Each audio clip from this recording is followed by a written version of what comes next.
Classic Audiobooks Library presents the third book in the Nancy Drew mystery series called The Bungalow Mystery. Written by Carolyn Keene. Narrated by Julie Clark. Where in the world are you listening from? Please drop your city or country in the comments below. I love seeing how far these stories go. Let's begin. Chapter 1. Racing the Storm. Don't you think we should turn back, Helen? It's getting dreadfully dark out here on the lake, and I don't like the look of those big black clouds. As Nancy Drew addressed her chum, Helen Corning, she gazed anxiously up at the sky, and then out across a long expanse of water to the distant shore. The two girls were spending several days at a camp located on Moon Lake, and on this particular afternoon, they had slipped away for a delightful motorboat outing. They had cruised aimlessly about for several hours, enjoying the lake scenery and, particularly, a cool, refreshing breeze, which brought them relief from an unseasonably torrid day, for it was early summer. Now, as Nancy studied the sky for the first time, she was alarmed to notice that it had become overcast. "Helen, I'm afraid there's going to be a storm," she announced. "They come up so quickly on Moon Lake." "You're right," Helen agreed uneasily. "It does look threatening. I didn't realize we were so far from shore. We'd better get back to camp as fast as we can." "I guess we were having too good a time to notice the weather," Nancy said. She gave the steering wheel a turn and headed the motorboat toward the eastern shore. Although it was not yet dusk, darkness seemed to be closing in upon the lake. It was with difficulty that the girls distinguished the shoreline. The water, which only a few minutes before had been a smooth, clear blue, lashed about the little boat in angry, inky waves. Helen studied the sky nervously. "We'd better make full speed ahead, Nancy," she advised. "We're a long way from camp, and that big cloud is rolling up fast." Nancy Drew was of the same opinion. One hasty glance at the cloud in question had assured her that there was no time to be lost if they were to beat the storm. Even before Helen had made the suggestion, she had opened the throttle to the fullest extent. The motorboat fairly leaped through the water, dashing spray into the faces of the two girls. "Why didn't we start back a few minutes earlier?" Helen groaned. "We'll be drenched to the skin before we reach shore." "I'm afraid we shall," Nancy admitted. "I wonder if there are any oilskins aboard. They may be under the seat. I'll look and see if I can find them." A moment later, Helen triumphantly brought out a mass of sticky yellow garments. She quickly slipped into a coat, and then relieved her chum at the wheel, giving her an opportunity to don the oilskins. Hastily, Nancy pulled a southwester down over her curly golden bob and struggled into a coat several sizes too large for her. She was not an instant too soon, for suddenly a streak of forked lightning cut across the sky, momentarily disclosing a thick mass of ugly clouds. The lightning was followed by an ominous crack of thunder, which caused the girls to cower involuntarily. "That was close," Helen murmured uncomfortably. "It's just a taste of what's coming," Nancy cried. "The storm is almost on us." The wind, which had been steadily freshening, now began to blow in earnest. It struck the boat with a force which caused Nancy to grasp the railing for support. Huge waves swept down upon the little craft, threatening to bury it. Another dazzling flash of lightning illuminated the sky, and simultaneously a deluge of rain descended upon the unfortunate girls. "Oh, this is terrible," Helen wailed. "I can't see to steer." Nancy sprang to a position directly behind her chum and peered ahead into the darkness. As though by magic, the shoreline had vanished. The blinding rain made it impossible to see more than a few feet beyond the bow. "Hold to your present course," she advised, shouting to make herself heard above the noise of the storm. "It can't rain like this for long." The gallant little motorboat plowed defiantly through the waves, but the steady chug of its engine did not comfort the two girls. They knew that they were miles from camp, and should anything go wrong with the motor, they would be entirely at the mercy of the waves. Nancy recalled that she had noticed only one fishing boat on the lake during the afternoon, and the knowledge that in case of an accident, cries for help would go unheard did not add to her peace of mind. However, so long as the engine continued to labor faithfully, there was no need to worry. "How much gasoline have we left?" Helen inquired anxiously. "Oh, at least half a tank, Helen.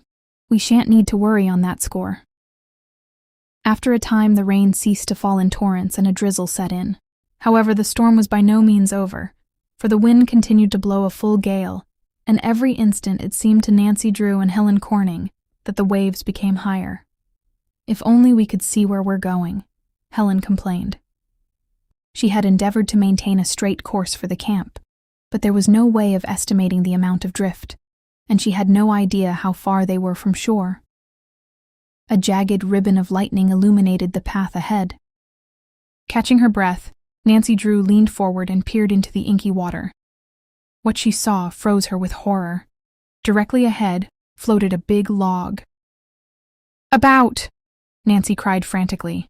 Helen, too, had seen the log which lay in the path of the motorboat, and the sight held her in a paralysis of fright. She froze to the wheel. "About!" Nancy shouted again. Helen gave the wheel a vicious turn. The boat responded, but not quickly enough. The log loomed up in the water ahead. With a splintering crash, the boat struck it. The sudden impact of the blow threw Nancy Drew backwards. She went sprawling into the bottom of the boat. Helen, who still clung to the steering wheel, screamed in fright. "Nancy, are you hurt?" she demanded fearfully. Nancy did not reply, but hastily scrambled to her feet. With difficulty she managed to stand, for the boat listed sharply to the right. Instantly she saw that the collision with the log had torn a jagged hole in the side of the craft. Water was pouring in through it. "Quick," Nancy ordered sharply. "We must bail or we'll sink." She sprang forward and, tearing off her coat, tried to stuff it into the hole.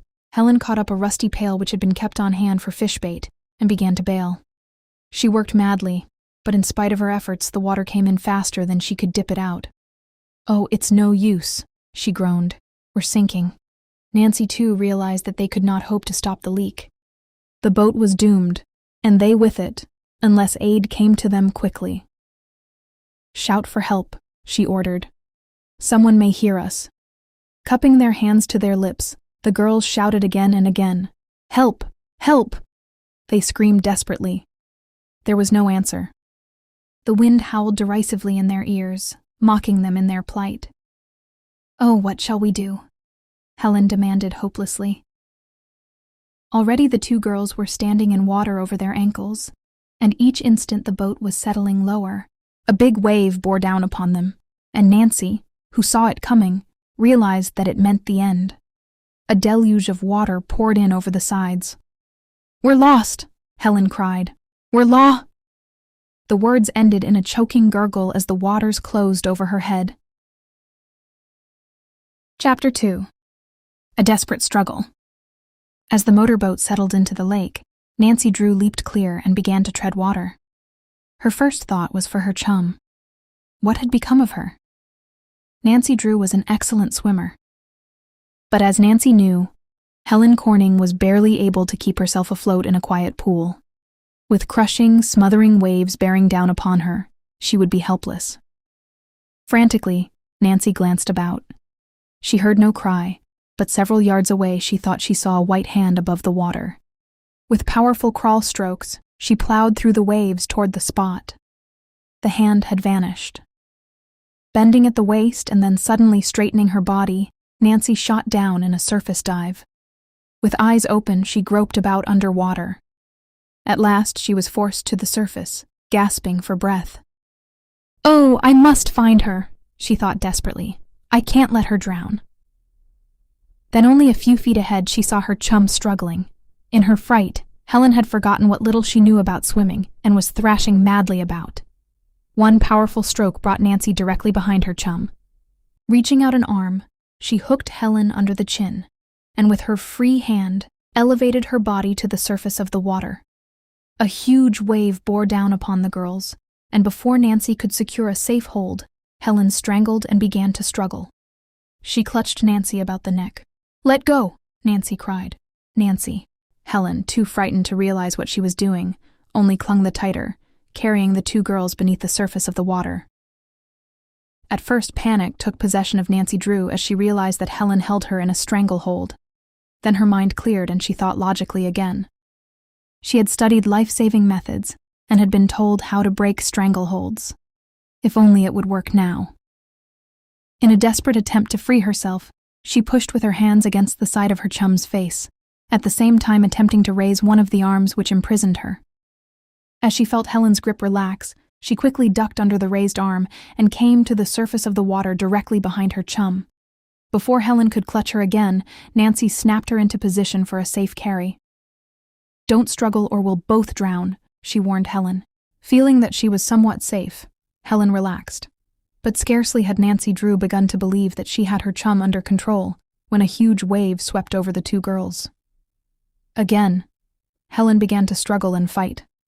Although Nancy held her in a position from which she could not free herself, the battle was a wearing one. "Hold your breath when you see a wave coming," Nancy instructed. "Don't be afraid. I won't let loose of you." She knew that Helen would soon wear her out, unless she overcame her fear and remained quiet.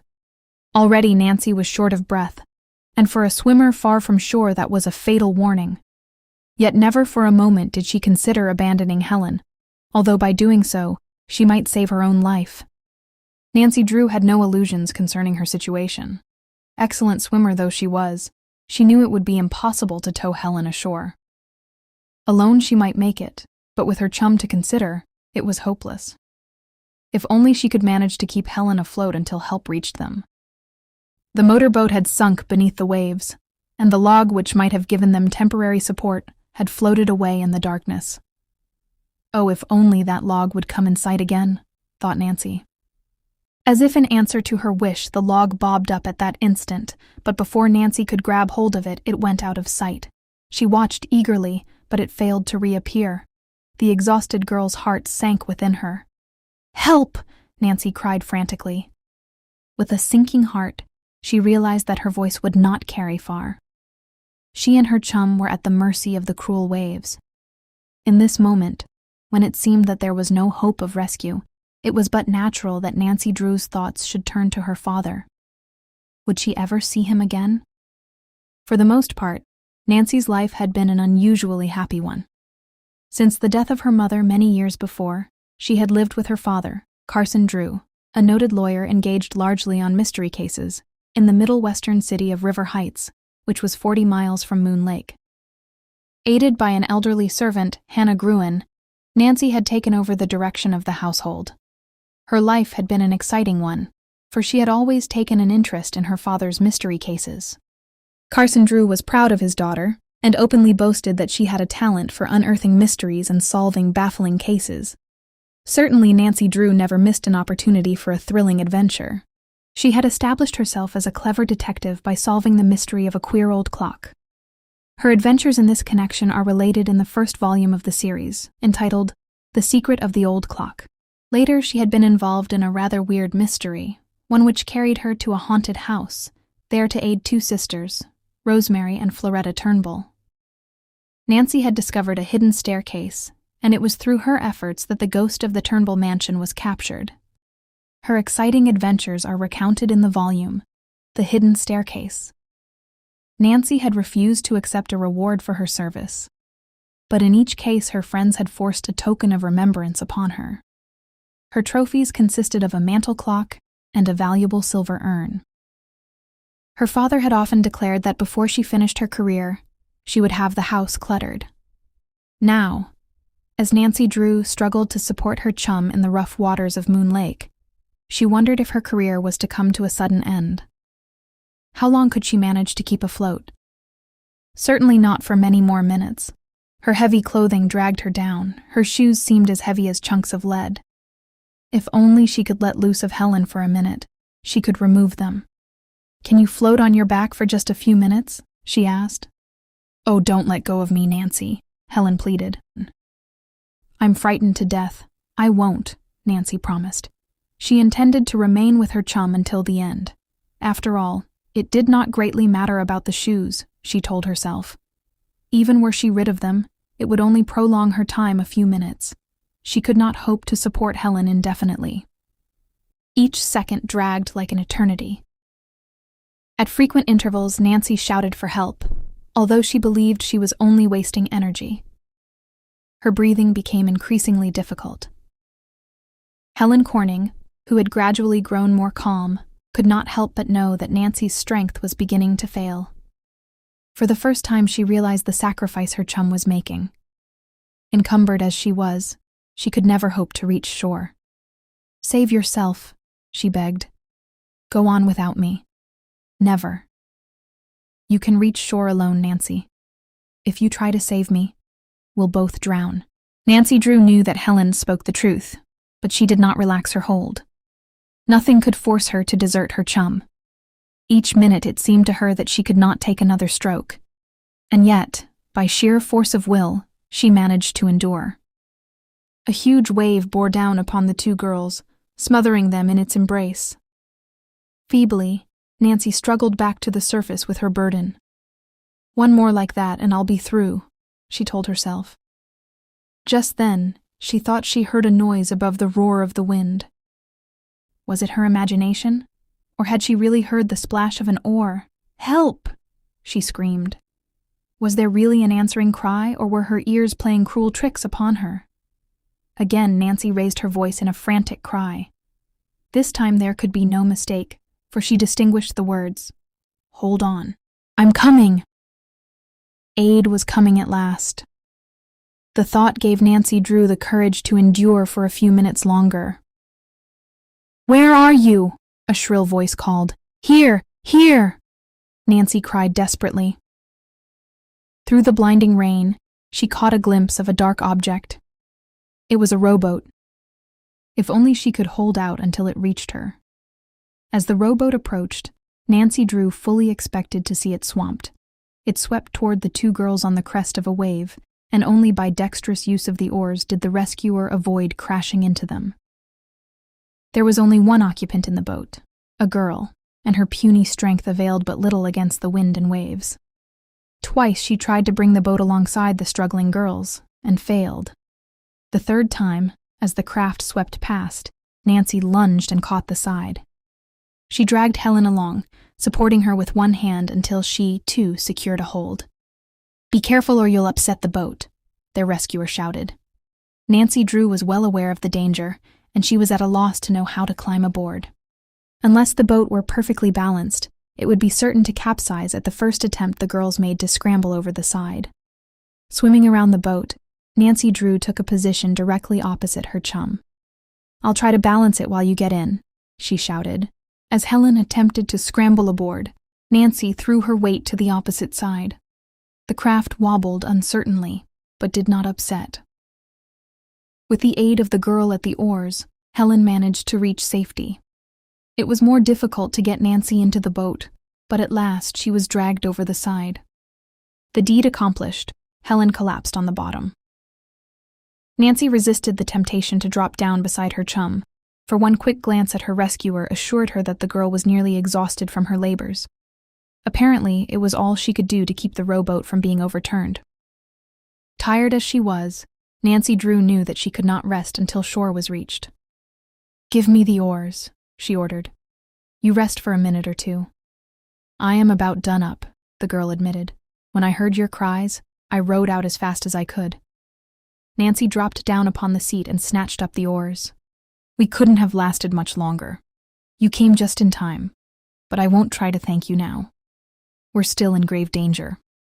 Which way to shore?" With a wave of her hand, the girl indicated the direction. She seemed too tired to speak. Under Nancy Drew's powerful strokes, the little boat plunged through the water.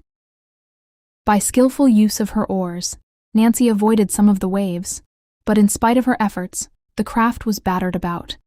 Each moment the wind increased in violence, hurling wild threats into the ears of the three girls. Could they outride the storm? As the little boat was buffeted this way and that, it seemed to Nancy Drew that they were fighting a losing battle. The fear made her work more frantically than before. Chapter 3. A New Friend. Grimly, Nancy Drew applied herself to the oars, although she feared her efforts would be useless in the end. Her arms ached, and she was desperately tired. Chilled to the bone by the raw wind, hands numb with cold, she longed to give up the struggle. If only she could drop down in the bottom of the boat beside Helen and rest. Yet she could not give up. for she realized that the safety of her companions depended upon her work. She must keep on.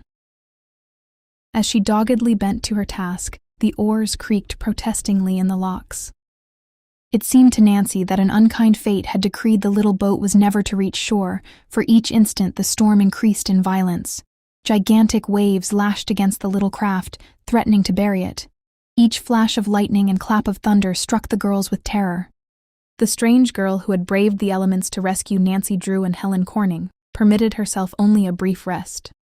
Exhausted as she was, she snatched up an extra oar from the bottom of the boat and attempted to help with the rowing.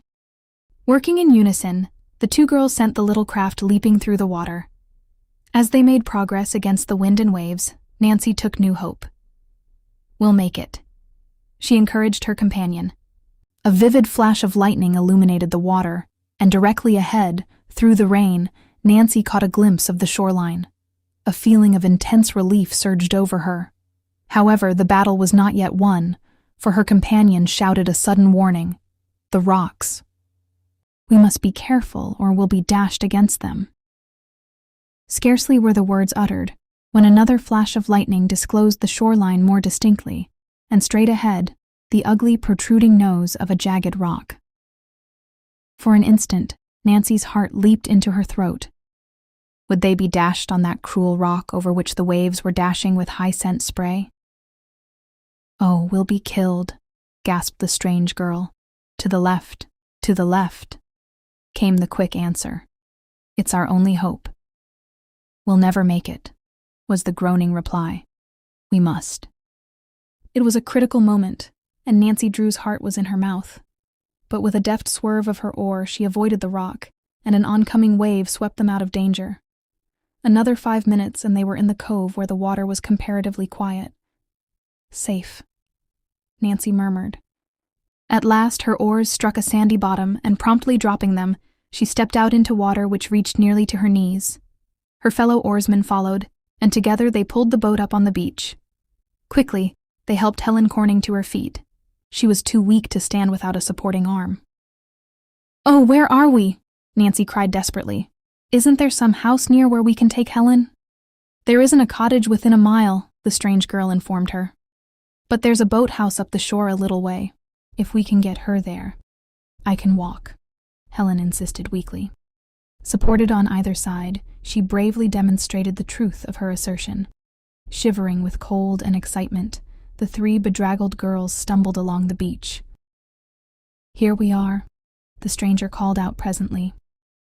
Pausing before a well-built boathouse which stood a short distance from the water's edge, she flung open the door. In relief, Nancy and Helen entered. "It's not a very comfortable place," the girl apologized, "but perhaps we can wait here until the storm is over. At least it's better than standing out in the rain." Following Nancy and Helen inside, she closed the door. "It's as dark as night," Helen complained. "I'll try to find a lamp," the girl returned. "I'm sure there must be one here." She groped about, and after a little search found an oil lamp and a box of matches. "That's better," she declared, as she placed the lighted lamp on the windowsill. "We can see one another now." Not without curiosity, Nancy Drew and Helen Corning surveyed their rescuer. She was a tall, slender girl, with delicately molded features and tragic brown eyes which still held a look of fright. Her dress, a severe black, was unrelieved by any trimming. Yet in spite of the simplicity of her drab garb, she was a pretty girl. "We haven't thanked you for saving our lives yet," Nancy began. "Why, we don't even know your name." "My name?" the girl smiled. "I'm Laura Pendleton." Nancy quickly introduced herself and her chum. "It was fortunate for us that you came to our rescue when you did," she declared gratefully. "You heard our cries?" "Yes. I had gone out for a walk along the shore when the storm came up suddenly. I was hurrying back to the hotel when I heard a shout for help. There was no one nearby, and I didn't know what to do." Laura nervously twisted her hands as she spoke. "You found a boat?" Nancy prompted. "Yes. Fortunately, there was one on the beach, but I was afraid to attempt the rescue alone." "But you did," Nancy reminded her. "I don't wonder you were afraid to brave the storm." "Oh, It wasn't just the storm. I'm afraid of water. I always have been. I can't even swim. You can't swim, Nancy gasped. And you risked your life to save us? There wasn't any other way, Laura stated quietly. I couldn't let you drown. Laura, Nancy said feelingly, Helen and I can't begin to tell you how grateful we are for what you did. You displayed real courage in rescuing us. It was splendid, Helen added. Oh, I didn't do anything, Laura insisted. I'm not very good at rowing a boat, and if luck hadn't been with me, I never would have reached you. Do you live near here? Nancy questioned curiously. A troubled expression passed over Laura Pendleton's face. I'm staying at the Lakeside Hotel. It's about a mile from here. You frequently take long walks? Nancy encouraged her, for she sensed that something was worrying her new friend, and she hoped to draw out her story. I do when I'm lonely and discouraged, Laura answered soberly. She hesitated a moment and then added, You see, I've recently lost my mother. Oh, Nancy murmured gently. I'm sorry. I didn't mean to remind you. I should have known. I wanted to tell you. Sometimes it seems as though I must talk to someone. I'm so worried. There's no one to help or advise me. Your father? He died nearly 6 years ago. I am an orphan. Surely you have friends to whom you can appeal? I am afraid not. You see, Mother was ill for a number of years before she died. We lived in hotels and I took care of her. Our social life was cut off. If there's any way that Helen and I can help, count on us, Nancy Drew announced firmly. If you need money? Oh, it isn't money, Laura said quickly. Mother left an ample fortune. It's only that I'm lonely and discouraged, and I don't know what my guardian will be like. Your guardian? Helen questioned curiously. Yes. The court appointed Jacob Aborn. I've never seen him. He and Mother were schoolmates. You dread to meet him? Nancy asked gently. Yes. He's to come for me in a few days. Surely if he and your mother were schoolmates, you have no cause for worry. I suppose I am silly, Laura admitted. But I can't help it. I have the strangest feeling. What sort of feeling? Nancy asked. Oh, I can't explain. It's just that I feel that something dreadful will happen to me. I'm afraid to meet Jacob Aborn. Perhaps he's the most kindly man in the world, Nancy declared. When will he arrive? That I don't know. I'm expecting him the latter part of this week. I received a letter from him last week telling me to wait at the Lakeside Hotel until he arrived. His letter was so curt and businesslike that it frightened me. I'm sure everything will come out all right, Helen assured her kindly. Oh, I'm probably worrying when there is no need, Laura said, forcing a smile. You must pardon me for troubling you with my story. But we're interested, Nancy Drew protested. I wish we could help you. Well, I don't need help yet, Laura laughed. If I do, I'll probably call on you. By the way, I don't know where you live. Oh, we're spending a few days at a summer camp here on the lake, Helen informed her. Only a few days? We'll be leaving next week, Nancy replied. At least I will. However, I live at River Heights, which is only 40 miles from here. I wish you could visit me there. I'd love to come if my guardian will let me. And you must visit us at the camp, Helen added enthusiastically. Why not come tomorrow afternoon? Perhaps I can if you really want me, Laura responded eagerly. Of course we want you, Nancy declared cordially. However, I warn you that the girls will mob you when they learn you're a heroine. Laura smiled timidly at her new friends. Perhaps you'll visit me sometime at my hotel? We certainly will, Nancy assured her warmly. Helen glanced toward the window and for the first time noticed that it had stopped raining. The storm is over, she announced. Then I must be getting back to the hotel before I catch my death of cold. Laura shivered. I'm chilled to the marrow. So are we, Nancy commented. This storm certainly brought cold weather with it. Won't you come with me to the hotel? Oh no, we must strike off for camp. The girls will be worried about us, Nancy Drew said hastily. Thank you for your kind offer. But you'll take cold in those wet clothes. The sun is coming out, so we'll probably dry off before we reach camp. Anyway, You have a walk of nearly a mile before you, and it isn't much farther to camp. Then if you won't come, I'll say goodbye. Before we go, we want to thank you again for saving our lives, Nancy told her earnestly. I can't thank you adequately, but if ever I can be of service, I hope you will call upon me.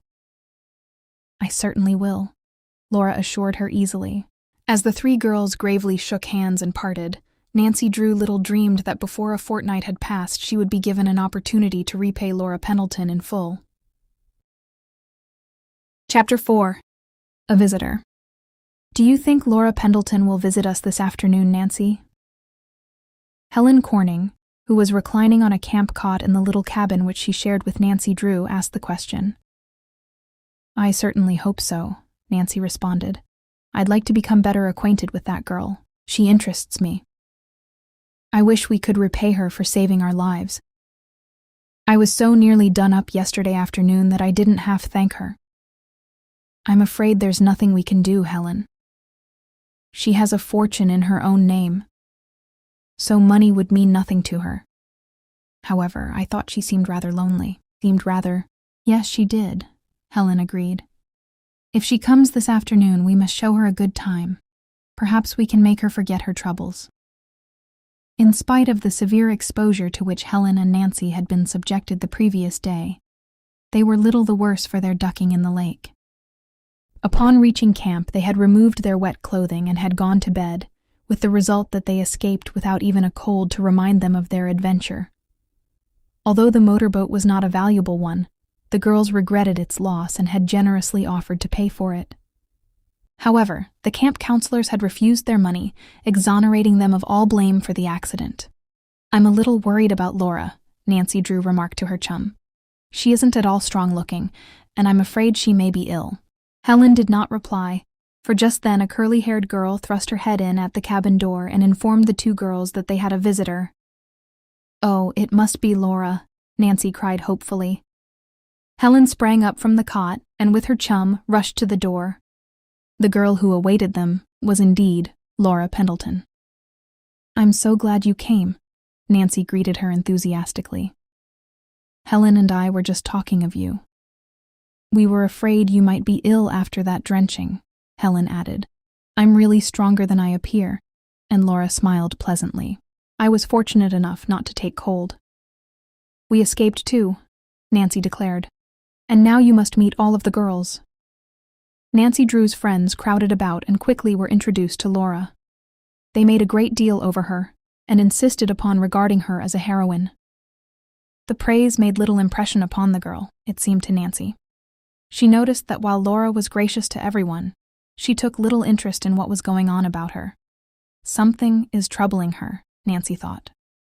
At the urgent request of the campers, Laura joined in a lively game of volleyball which was in progress, but it was evident that she was not really enjoying herself. Nancy decided that it was time to take a hand. It's too warm to play volleyball, she informed her teammates. Anyway, Helen and I haven't had a chance to talk with our guest. To Laura's evident relief, the two girls bore her triumphantly away to their cabin. I'm afraid I'm dreadfully stupid at games, Laura apologized. You see, I've never had an opportunity to enjoy sports. You're not stupid in the least, Nancy assured her warmly. Who wants to waste a whole afternoon batting a silly ball over a net? I'm sure I'd much rather talk. After politely presenting Laura with the only chair which the tiny cabin boasted, Nancy and Helen flopped down upon the cots. At first the conversation was rather a two-sided one, for the visitor was somewhat shy, and it was evident that she was still unhappy over the death of her mother. In an effort to direct Laura's thoughts into more pleasant channels, Helen began to tell her of some of Nancy Drew's thrilling adventures.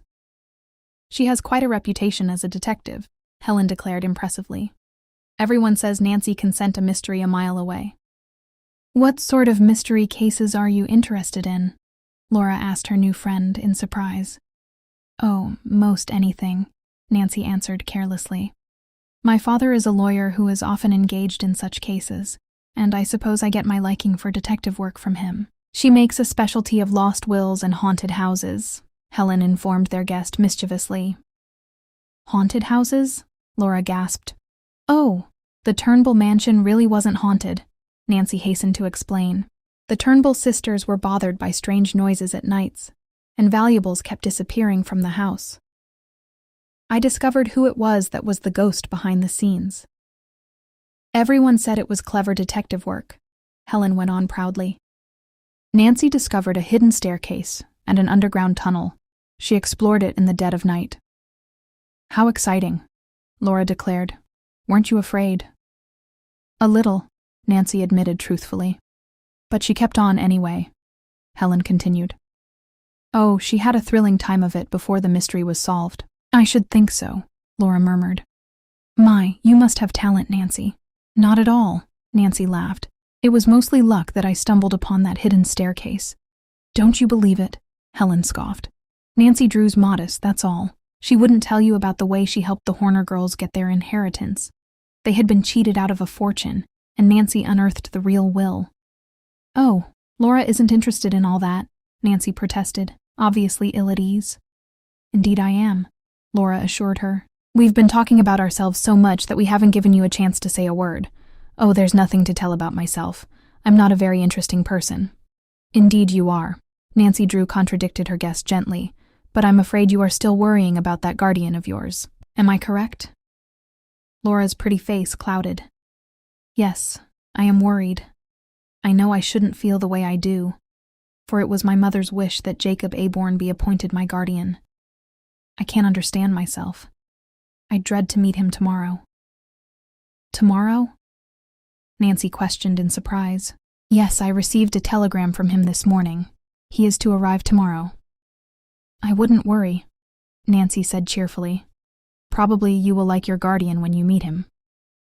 Surely your mother wouldn't have entrusted you to his care if she hadn't believed he would be kind to you. Oh, it's just a silly notion on my part. I realize it. Yet I can't rid myself of a feeling that something dreadful will happen to me. Laura Pendleton arose and walked over to the window. She stood gazing out across the lake for a moment, and then resolutely turned and faced Nancy and Helen, who were regarding her anxiously. You mustn't mind my despondent moods, she told them, with a sad smile. I promise you that if you will come to visit me at my hotel, I'll be more cheerful. Will you come? We certainly will, Nancy and Helen declared together. Laura hesitated a moment, and then added rather plaintively, I wonder, would you mind coming tomorrow? Why, no, Nancy responded in astonishment. We'll be glad to come. Laura's relief was evident. As she said goodbye, she pressed Nancy Drew's hand gratefully. Then without a word of explanation, she left the two girls. Chapter 5. Laura's Guardian. Early the following afternoon, Nancy Drew and Helen Corning, faithful to their promise, boarded a launch which made regular passenger trips and were ferried to the lakeside hotel. I wonder if Laura's guardian has arrived yet, Helen remarked curiously as the two girls walked toward the hotel, which was one of the most exclusive on Moon Lake. We'll soon meet him if he's here, Nancy replied. I do hope he's the right sort. Laura would be dreadfully unhappy with anyone who didn't understand her. She's frightened to death at the thought of meeting him. Do you imagine that was why she asked us to come here this particular afternoon? Yes, I do, Helen. It was as plain as the nose on your face. To tell you the truth, I'm curious to meet Jacob Aborn. The conversation ended abruptly as the two girls entered the hotel lobby. Nancy Drew made her way directly to the desk, and after a brief wait was informed that Laura Pendleton would receive the girls in her suite. An elevator whisked them to the third floor. Scarcely had they knocked on the door when Laura opened it. Oh, I'm so glad you came, she cried. I was afraid you wouldn't. She led the girls into a pleasant suite. There was no need to ask if Jacob Aborn had arrived, for Laura's eyes disclosed that she was deeply troubled. As Nancy stepped into the living room, she saw the man slumped down in a chair near the window. When Laura politely presented him, he arose and grunted a pleased to meet you, without warmth. Nevertheless, his shrewd eyes swept the two girls appraisingly. Jacob Aborn was a short, pudgy man, but apparently he lacked the good disposition commonly attributed to a fat man, for a tiny scowl lined his forehead. He was well-dressed and wore a large diamond on his right hand. I was afraid I wouldn't get to see you girls again, Laura began hastily, when an awkward silence fell upon the group. I'm leaving this afternoon. You're leaving Moon Lake so soon? Nancy inquired with a curious glance directed toward Jacob Aborn. Yes, Laura declared without enthusiasm. My guardian is taking me to Melrose Lake. That's a long way from here, isn't it? 20 miles, I believe, Nancy responded. I'm sorry you are leaving. So am I, Laura told her wistfully. I like it here, and I was just beginning to get acquainted. Must you go so soon? The air is much better at Melrose Lake, Jacob Aborn broke in. Laura isn't in very good health, and it's my duty to take care of her. I promised her dear mother I would look after her. I never heard that Melrose Lake was particularly healthful, Nancy commented dryly. I have a fine bungalow there, Jacob Aborn added hastily. That's another reason for leaving. It will be much nicer for Laura than living in a hotel.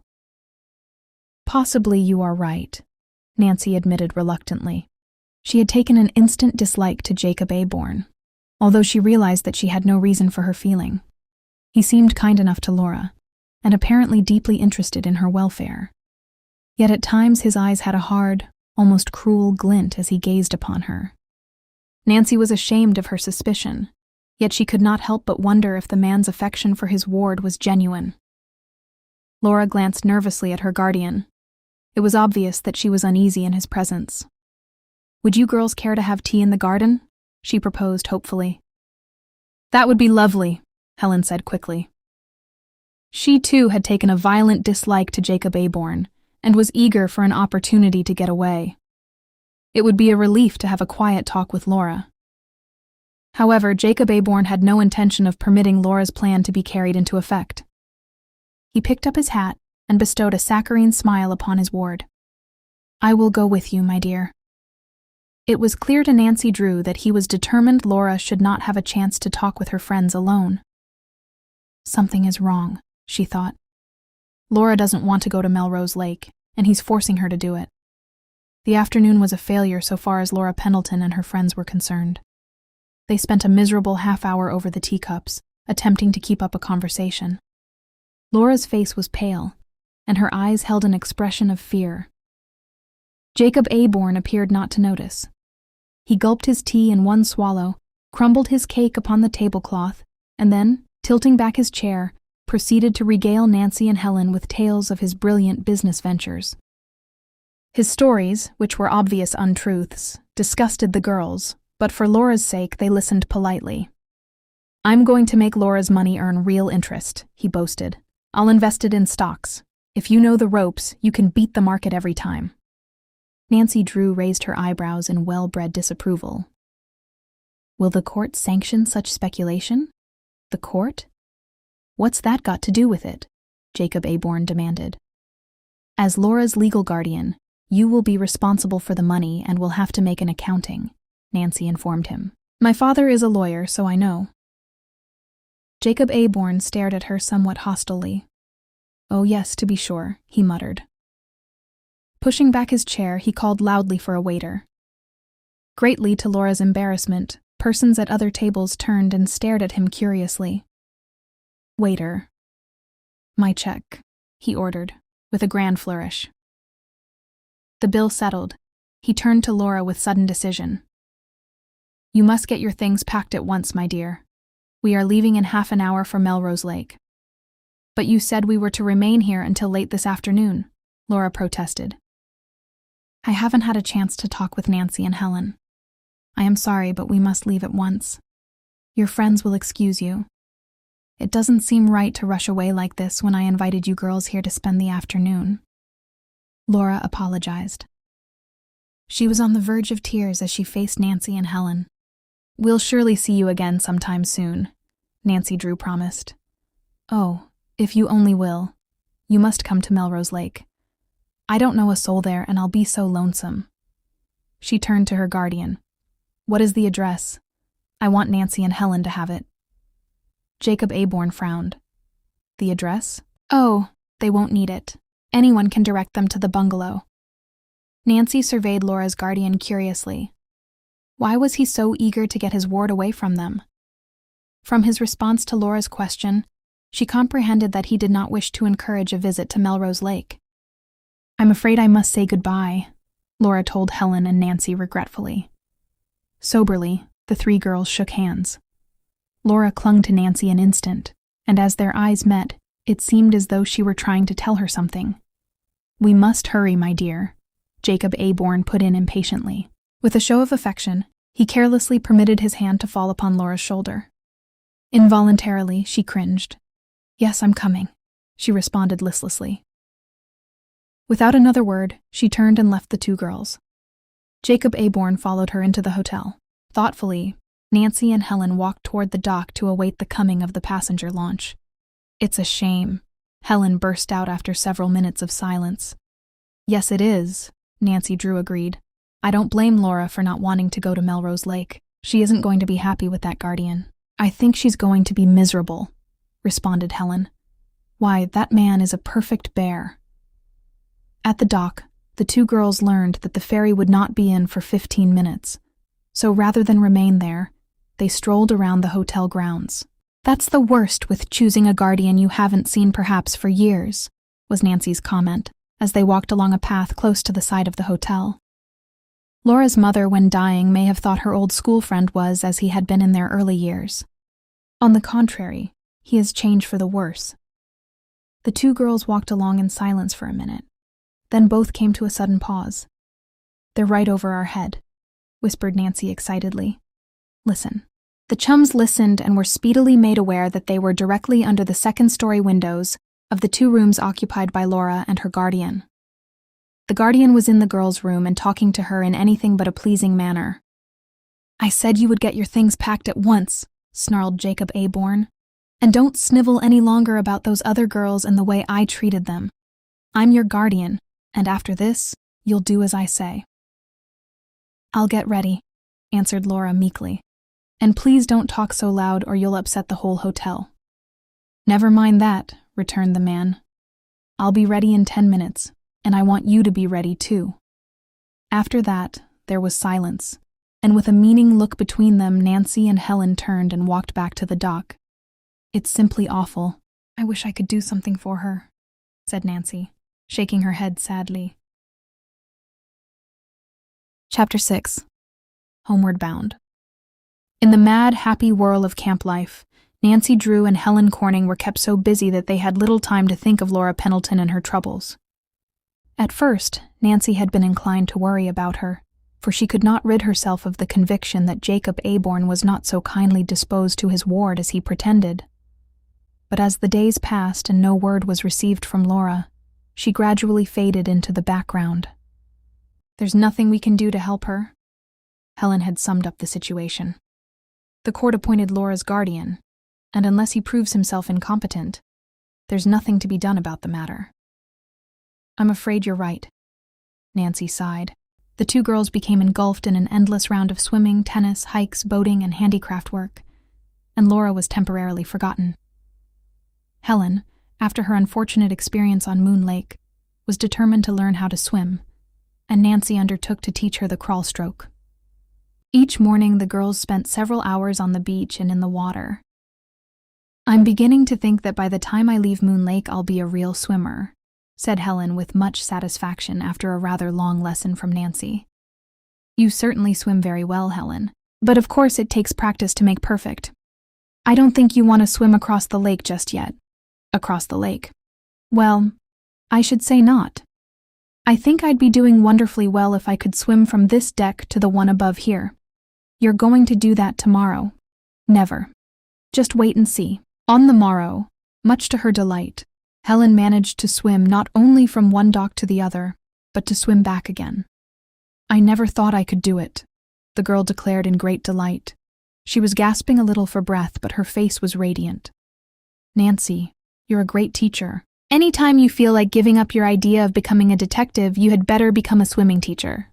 "Thank you, Helen. That sounds nice. But I think I'll stick to my hobby of solving mysteries." So enjoyable was Nancy Drew's vacation at camp that she was induced to prolong her stay, but at last the day came when she announced that she must depart for home. In vain, Helen coaxed her to remain. "No, I must leave this afternoon," Nancy insisted firmly. "I've already stayed longer than I intended." Directly after luncheon, to the keen disappointment of her friends, Nancy Drew backed her blue roadster from the shed which served as a makeshift garage. Tossing her suitcase into the back of the car, she regretfully prepared to depart. "I don't see why you need to start so early," Helen protested. "Can't you stay a few hours longer?" Nancy Drew shook her head. "I have a 40-mile drive ahead of me. You can drive to River Heights in a couple of hours at the most, if everything goes well. But I may be unlucky enough to get a flat tire. And look at those clouds." Nancy indicated a mass of fleecy white clouds which had settled near the horizon. "Oh, those aren't storm clouds," Helen declared. "It isn't going to rain." "That's what we thought when we were out on Moon Lake in the motorboat," Nancy reminded her. "From now on, I'm taking no chances with storms, especially when they come up as quickly as they do in this locality." "Then why not wait another day if you're afraid of the rain?" Helen teased. "And get marooned here for a week. You know how the roads are after a storm." "I can't blame you for not wanting to drive in mud," Helen admitted, "so I won't plead with you anymore." With a last goodbye, Nancy Drew started the engine. Girls stepped out of the way, and she skillfully backed the car to the main highway. The road followed Moon Lake for a considerable distance, and Nancy drove slowly, enjoying a last glimpse of the shore. It was with regret that she left camp, for she had enjoyed every minute of her vacation. She loved the clear blue of the lake, the gigantic trees, the earthy odor of the forest, and the whisper of the wind in the pine needles. Presently, emerging from the timber, the scenery was less interesting, and she made better time. Now and then, as she came upon a clearing, she cast an anxious glance toward the sky. Although the sun was shining brightly, Nancy Drew thought the clouds were becoming blacker. Soon she was convinced that a storm was rolling up. "Just my luck to run into one," she thought, in disgust. "Well, I have chains with me anyway." She glanced nervously at the speedometer, and was relieved to note that she was nearly halfway to River Heights. "There's no need to worry," she told herself. "I'll be home before the storm strikes me." Although Nancy Drew had never been afraid of storms, her recent experience on Moon Lake had made a strong impression upon her, and now she stepped hard on the accelerator. The little blue roadster went bumping over the ruts at a rapid rate. On down the road Nancy sped. Suddenly she saw an obstruction in the path ahead and hastily put on the foot brake. The roadster came to a creaking halt before a huge sign which read, "Detour, bridge out, take Melrose Road." An arrow pointed to the left. "How aggravating," Nancy exclaimed. "Just when I'm in a hurry. Now I must travel miles out of my way before I strike the River Heights road." Another anxious glance at the sky told her that there was no time to be lost. Already huge storm clouds had blotted out the sun. "I'm going to be caught in the rain," she thought. "There's no escape." Hastily, she backed the roadster and headed down the Melrose Lake detour. In spite of the need for haste, she dared not race the car over the rutty highway. She was forced to reduce her speed to less than 25 miles an hour, and even then it seemed as though the automobile would shake to pieces. Presently, the winding road ahead became indistinct against the black background of the forest, for the storm clouds were nestling closer and closer to the earth. Nancy snapped on the headlights, and 2 beams of light shot down the road, illuminating the ruddy highway for 100 yards ahead. Instinctively, she grasped the steering wheel more tightly, and every nerve in her body seemed sensitized, for the uncertainty of her situation gave her a feeling of uneasiness. She wondered how she would ever reach the main road should the storm break and catch her in the forest. The uncertainty was soon ended, for Nancy saw great raindrops glisten down through the headlight beams. Then the drops became indistinguishable in a downpour of water that seemed to drop from an opened floodgate in the sky. The 2 deep ruts ahead quickly changed into swiftly rushing rivulets, which spread out over the road in a wide sheet of water. "This is terrible," Nancy Drew cried. "If my wheels get down into those ruts, I'll be stuck." The roadster skidded from one side of the road to the other, several times barely missing the ditch. By a miracle, so she told herself, Nancy Drew avoided the deep ruts and kept the car moving. Then, directly ahead, she saw a hill and, low as it was, knew it could not be climbed without chains. There's no use trying to make it, she decided. I must stop and put on chains. Halting the roadster under a huge tree which offered a little protection from the pelting rain, she rummaged under the seat for an old slicker and a pair of galoshes. After putting them on, she pulled out the chains and grimly set to work. It was not an enjoyable task, for the wheels of the roadster were covered with mud and the chains were stubborn. Nancy tugged and strained and wished with all her heart that someone would come along and volunteer to help her. However, the road was seldom traveled, and even the farmhouses were miles apart, so she was forced to depend upon her own resourcefulness. If it hadn't been for this hateful detour, I'd have reached a paved road before the rain struck me, she grumbled. Fastening the last chain, she gingerly removed her mud-coated galoshes, and with a sigh of relief climbed back into the roadster. Just in time, too, she told herself. The worst of the storm is coming. Quickly starting the car again, Nancy Drew slowly crept up the hill and descended the slope in intermediate gear. Before she reached a level stretch, the storm broke in all its fury. The trees along the roadside twisted and bent before the onslaughts of the rushing wind, and a roar from the threshing branches welled up from the forest all about. The thunder crashed and went tumbling and rumbling down the uttermost parts of the sky, and lightning streaked up in brilliant zigzags to the very dome of heaven. This storm is as bad as that one on Moon Lake, Nancy thought, in alarm. In vain she watched the roadside for a farmhouse where she could seek shelter until after the rain. There was nothing to do but keep on. The windshield became clouded, and it was with difficulty that Nancy made out the road ahead. It required close watching and quick thinking to keep the automobile wheels out of deep ruts. One mistake of judgment and the car would be mired down to the running board. However, Nancy Drew was an excellent driver and had confidence in her ability to handle the wheel. The condition of the road caused her less worry than the vivid flashes of lightning. Sharp cracks of thunder on all sides warned her that the lightning was close to the earth. Suddenly, a blinding tongue of savage lightning shot down directly in front of the roadster. There was a flash of fire, and simultaneously a deafening roar. For an instant, Nancy Drew thought the car had been struck. Then came a splintering, ripping noise, and before the girl's horrified eyes a pine tree fell earthward. One glance told Nancy that the roadster was in its line of fall. Frantically, she slammed on the brakes. Chapter 7. A close call. With a loud crash, the stricken pine tree fell across the road, directly in front of the blue roadster. The trunk struck the earth less than half a dozen yards from where Nancy Drew had brought the automobile to a sudden halt, and the branches touched the hood of the roadster. For an instant, Nancy gripped the steering wheel, too stunned to comprehend fully how fortunate had been her escape from death. Everything had happened so quickly that there had been no time to become frightened until the danger was over. Now, as she considered what might have been her fate, she felt weak. If I hadn't slammed on those brakes when I did, it would have been too bad, she thought. Ruefully, she surveyed the tree which blocked the road. What was she to do? In some way she must reach River Heights.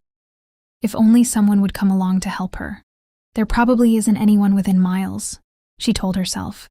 If I get through, I must depend upon my own initiative. The tree completely blocked the road, and as there was a steep ditch on either side, Nancy Drew saw at a glance that it would be impossible to pull out upon the bank. Fate had played an unkind trick upon her. Gloomily, she put on her wet slicker and buckled on the muddy galoshes. As she stepped from the closed car, a sheet of rain struck her in the face. Gingerly picking her way through the slush, she walked to the fallen pine and surveyed it critically. The tree was a small one, and Nancy thought that 2 men could move it quite easily. Unfortunately, the 2 men were not in evidence. If I could pull the trunk a little to one side, I ought to be able to get through, Nancy reasoned hopefully. Grasping the branches, she tugged with all her might, but the tree did not budge. Next, she attempted to lift the trunk, but only succeeded in tiring herself. Maybe I could roll it out of the way, she thought. She pushed with all her might against the trunk, but the branches prevented it from rolling. This gave Nancy a new idea, and she fell to work pulling the branches out of the way. At last, she was forced to stop for rest. Unmindful of the rain, which had now settled to a slow drizzle, she sat down on the trunk. It looks as though I'll be here all night, she mourned. It was by far anything but comfortable on the wet trunk of the tree, and presently Nancy got up, shook herself, and climbed into the roadster. She was afraid that she would have to stay in that dismal place all night. After a short while, the rain let up a little, and feeling restless, she again sought the tree trunk. Just then she heard a strange sound coming from behind her. "If only someone is coming to help me," she murmured to herself. She strained her eyes and soon made out the object, which proved to be a large and shaggy dog. The animal, dripping with water, looked at Nancy in mild wonder and came to a halt. "Come here, doggy," the girl cried. "Where is your master? Come here." Instead of accepting this invitation, the dog gave himself a vigorous shake, which sent a shower of water over the girl in the roadster, and then turned and loped away among the trees. "Even that dog doesn't want to help me," Nancy told herself and smiled grimly. Suddenly she sat up straight and listened. She could hear footsteps. Someone was splashing through the mud and water, coming down the road toward her. "I hope it's someone who can help me," she thought hopefully, as she sprang up from the tree trunk. As the stranger came within range of the automobile headlights, she saw that it was a girl.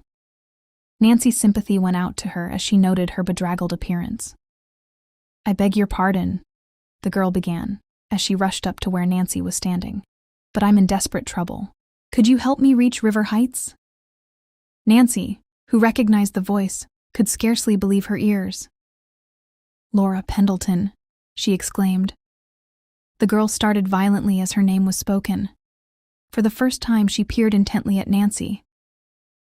"Oh," she gasped in astonishment. "I couldn't see your face against those bright headlights." Nancy saw plainly that Laura was agitated about something, and it was evident that she had been running, for she was breathing hard. She wore no head covering, and the thin coat which she had flung over her shoulders afforded little protection from the rain. Laura was indeed a sorry sight. "What is the matter?" Nancy demanded quickly. "Why, you're crying." Laura sank down on the tree trunk and sobbed. "Oh, everything, Nancy, everything." Nancy Drew slipped her arm gently about the girl. "You shouldn't be out in the storm," she chided her. "What is your guardian thinking of to let you expose yourself this way?" "My guardian. Oh, I don't want to hear his name. I hope I never see him again." "You're not running away, Laura?" "Yes, I am. I couldn't stand it another minute." "You were trying to get to River Heights?" "Yes, I thought you might help me. I've no other person to whom I can turn." "Why, you poor dear," Nancy comforted her. "Of course I'll help you. I haven't forgotten my promise. Then you'll take me away, just as soon as I can get this tree out of our path. I'm on my way to River Heights now, and you shall go with me." "What are you doing on the Melrose Lake Road? This is the most desolate place. I didn't think anyone came here unless he was forced to." "That's why I came," Nancy informed her grimly. "There was a detour on the regular road, then the storm caught me, and finally this tree. When the lightning struck it, I thought sure I was doomed." "You must have had a narrow escape," Laura observed. "Too narrow for comfort," and Nancy laughed shortly. "That tree didn't miss me by many feet. As it is, some of the branches are still touching the front of the car." "What are you going to do, Nancy? Shall you be able to get through?" "That's what I don't know. Are there any houses near here?" Laura shuddered. "My guardian's bungalow is only a mile away." "Well, we won't call on him for help." "Oh, if he'd find me here, I don't know what he'd do to me." Nervously, Laura wrung her hands, and Nancy was afraid that she might have another fit of weeping. "Jacob Aborn won't find you," she assured the girl.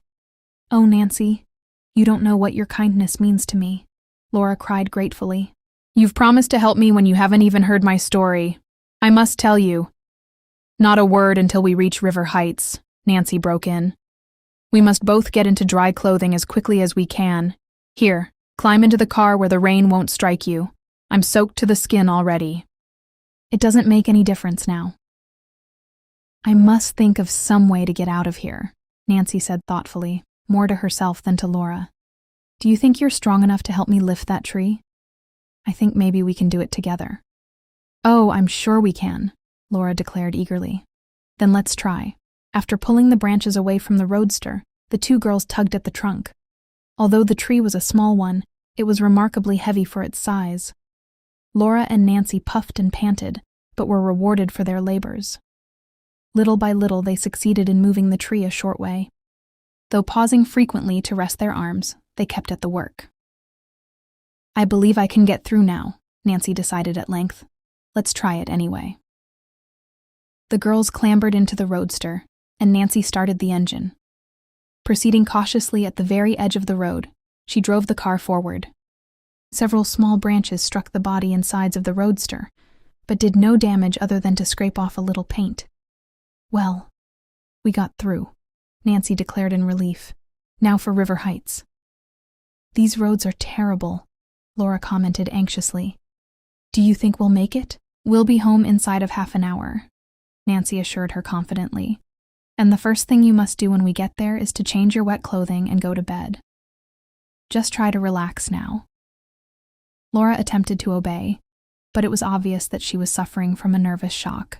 Nancy Drew longed to question her concerning her troubles, but she felt it would be unwise, for Laura was on the verge of becoming hysterical.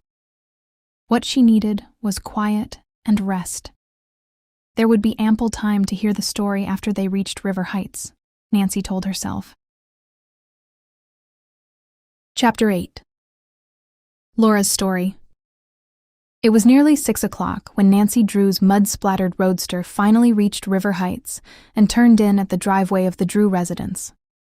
With a sigh of relief, the two girls climbed from the automobile and stretched their cramped muscles. The ride from Melrose Lake had been a tedious one, and Nancy's arms ached from the strain of holding the car to the road. She had been forced to battle mud until she had reached pavement a short way from the city. Laura Pendleton, who had been drenched by the chilly rain, was chattering with cold, and Nancy was far from warm. I'll find dry clothing for you right away, Nancy promised, rushing her friend toward the house.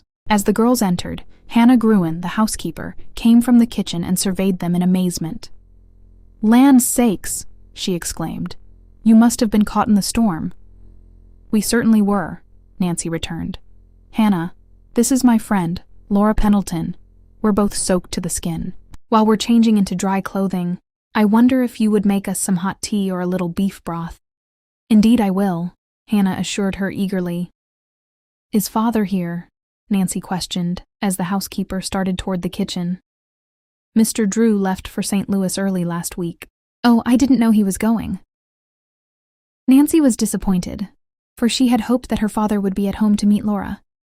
Business, I suppose? Yes, I think he said it was about some law case. He left a note for you. I'll get it. The housekeeper hurried to the desk. Removing an envelope from a drawer, she handed it to Nancy. You'd better change your clothes before you read it, she advised the girl. Nancy took Laura upstairs and quickly found suitable garments. As Laura was about her own size, she had no trouble in fitting her. While she dressed, Nancy scanned the note from her father. He was called away unexpectedly, she told Laura. I'm sorry he isn't here because he will want to thank you for saving my life. Oh, I don't want any thanks for that, Laura protested. Father says he will get back either tomorrow or the next day, so perhaps you'll meet him after all. Oh, I can't stay that long, Nancy. Nonsense.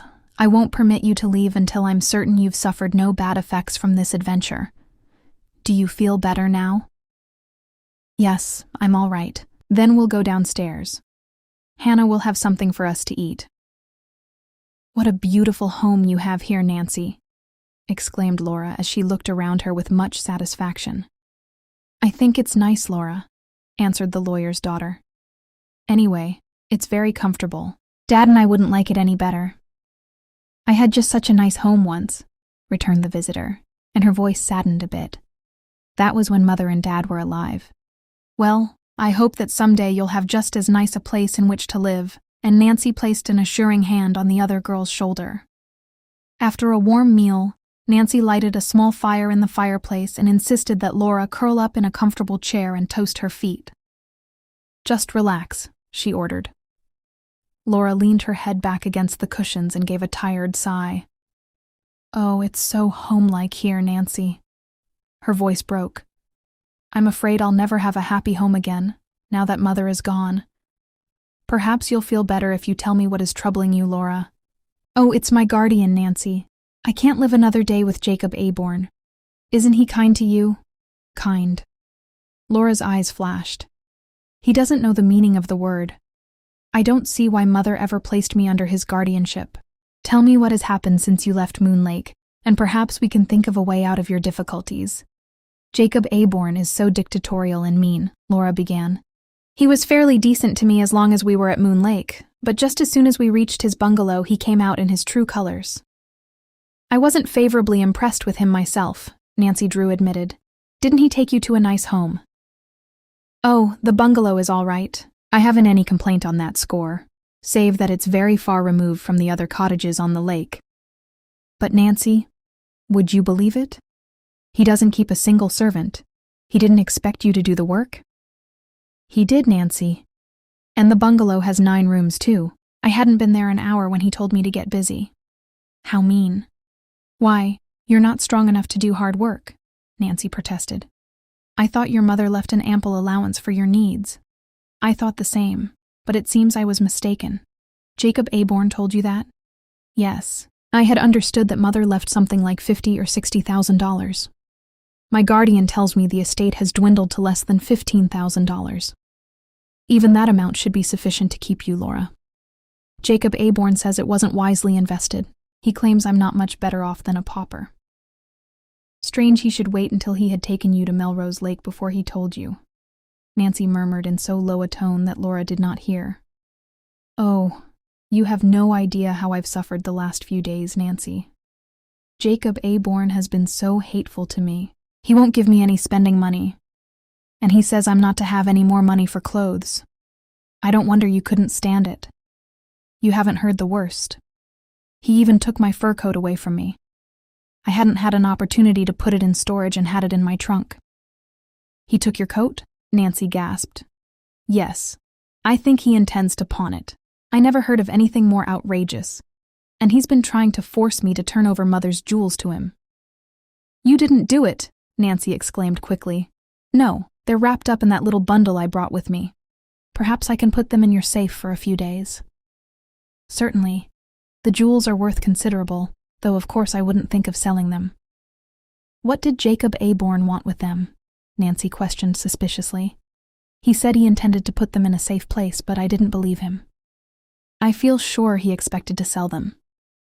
That man must be a regular villain, Nancy observed indignantly. He threatened me too. He said if I didn't turn over the jewels, he'd lock me up in my room. I can't understand the man, Nancy. He does the queerest things. What sort of things, Laura? Well, for one thing, he leaves the bungalow every night carrying a small bundle. When he returns, the bundle is gone. That is odd, Nancy said thoughtfully. How long is he usually gone? Oh, about an hour, I should judge. I haven't the slightest idea where he goes. But he acts as though he's afraid someone will see him, she answered. It does look peculiar, Laura. Have you noticed anything else about him? He always makes these trips after dark when he thinks I'm asleep. Several times I've heard him steal out of the house. You never followed him? Mercy, no. I'd have been afraid. Anyway, I couldn't have done it had I wished, because he always locked me in. Nancy mused thoughtfully. He must be afraid you'll learn something. Either that or he wanted to prevent me from running away. How did you manage it? Jacob Aborn seldom leaves the bungalow in the daytime, but this afternoon was an exception. He locked me in my room and left me there. Just as soon as he was out of sight, I bundled up Mother's jewels. I had hidden them under the mattress. Then I made a rope out of the sheets and lowered myself to the ground. I started off down the road, hoping I would meet someone who would help me reach River Heights. How fortunate that I ran into you. Yes, it was. The storm came up quickly and I was dreadfully frightened. I knew Jacob Aborn would half kill me if he caught me. Now that I have escaped, I don't know what I had better do. Can I be forced to return to that horrible man? Are you sure he's your legal guardian? I guess he is, Laura admitted miserably. I saw the papers. Unless the court appoints a new guardian, I am afraid he could force you to return, Nancy said slowly. Of course, I'm not sure about that, but I believe he would have a legal right to do it. I wish Father were here. He would know. Oh, what shall I do, Nancy? Laura cried desperately. I can't go back. I'd sooner be dead. Don't worry, Nancy said comfortingly. Jacob Aborn hasn't found you yet, but I have no place to hide. I am without friends. You mustn't forget that I am your friend, Nancy returned quietly. I'll do everything in my power to help you. Oh, Nancy, you're so good. Tears came into Laura's eyes. You mustn't think about Jacob Aborn anymore. You are to stay here until my father comes back. He'll be able to help you, I know. Perhaps I'll be able to think of something myself. A look of determination settled over Nancy Drew's face. She was convinced that Jacob Aborn was a cruel guardian, and she intended to help her new friend. If only she could think of a way. Chapter 9. Nancy's Plan. At breakfast the following morning, Nancy Drew was gratified to observe that Laura Pendleton appeared happier and less nervous than on the night before. A little color had crept into her thin cheeks, and in the bright gown which Nancy had loaned her she looked like a different girl. Did you sleep well? Nancy inquired, as the two sat down at the breakfast table. Much better than I have for the past week. I guess I can't help worrying about things. You have a great deal to trouble you, Laura, Nancy said quietly, after Hannah had deposited a plate of waffles before the girls and had returned to the kitchen. I've been thinking about what you told me last night, trying to find a way to help you. I was overwrought, Nancy. I shouldn't have inflicted my trouble upon you. Laura, don't you understand that you're not inflicting anything upon me? Nancy questioned gently. I owe you a debt greater than I can pay. You're welcome to remain here as long as you will, and I believe I know of a way to help you. You haven't changed your mind about going back to live with your guardian? Oh no. I will not go back unless I'm forced to it. Good. Then I'll tell you of my plan. I am anxious to talk with your guardian again. You write a letter to him and I'll deliver it. That will give me my chance. Aren't you afraid to go near him? Nancy shook her head. He may harm you. He wouldn't dare. Oh, you don't know that man, Nancy. If he thinks you helped me escape, he may do anything. He'll not learn anything from me, Laura. And by talking with him, I may learn something important. Will you write the note? Yes, if you're determined to go through with it. It's the only way I know of meeting him again, Laura. But the risk. I don't believe I'll be in any real danger. Jacob Aborn's cottage is located in such an isolated spot, Nancy. If anything should happen to you, there would be no one to help you. I'll be cautious. There's another reason I hate to have you go, Laura added with a troubled frown. I'm afraid my guardian will find out where I am staying. Then he'll come after me. I'll take care that Mr. Aborn doesn't learn you're staying with me. When do you want me to write the letter, Nancy? Anytime this morning.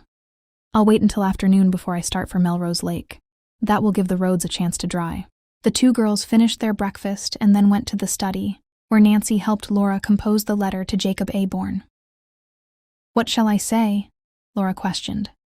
Tell him that you refuse to accept him as your guardian, Nancy dictated, and that you will not return until you have a court order. Oh yes, it might be well to add that you've placed the matter in the hands of a lawyer. That's really the truth, because I know Father will take your case just as soon as he gets back from St. Louis. Jacob Aborn will just go wild when he gets this letter. Let him. I'm curious to see how he will react. How about the jewels I brought with me? Shall I put them in the safe now? Yes, we'll do it right away. They're probably safe enough in the house, but we'll take no chances. Laura hurried upstairs and soon returned with a small parcel which she handed to Nancy. The latter opened the wall safe, and after placing the package inside the tiny vault closed the door and turned the dial. Father and I are the only persons who have the combination, she explained to Laura, so I know your jewels will be perfectly safe. Directly after luncheon, Nancy Drew prepared to depart on her mission. Somewhat reluctantly, Laura said goodbye, and it was evident that she was afraid to have her friend visit Jacob Aborn. Do be careful, she warned. I will, Nancy promised. When shall I look for you back? Oh, late this afternoon or early tonight. I'll make the trip as quickly as I can, but I imagine the roads will be rough and that will slow me down some. If anything should happen that I can't get back tonight, I'll telephone.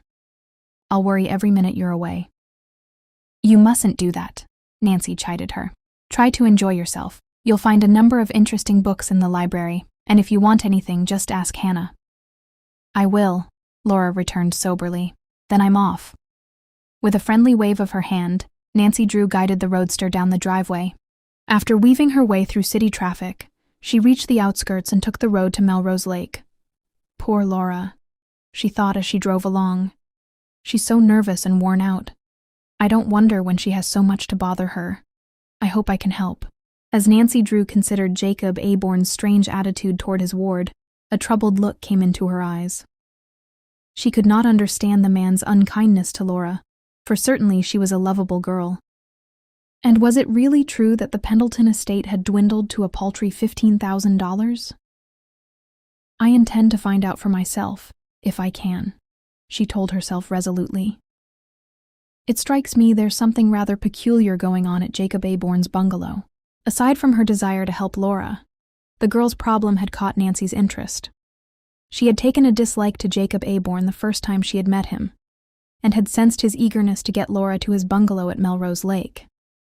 Even before she had learned what had happened there, she had been suspicious of the man.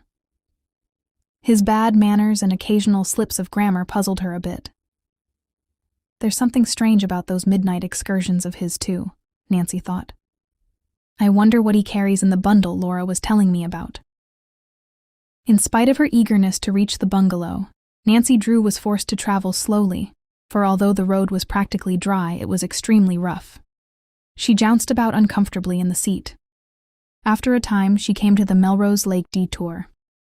As she turned down into the narrow, winding road, she found it necessary to go even more slowly. Few automobiles had passed over the road, and it was in worse condition than the one she had just left. In places where a canopy of trees prevented the rays of the sun from striking, the ground was still wet. "At least I won't need to worry about getting the car splashed," Nancy chuckled. The blue roadster was blue in name only, for the mud of the day before still clung to it. There had been no time between trips to have it washed.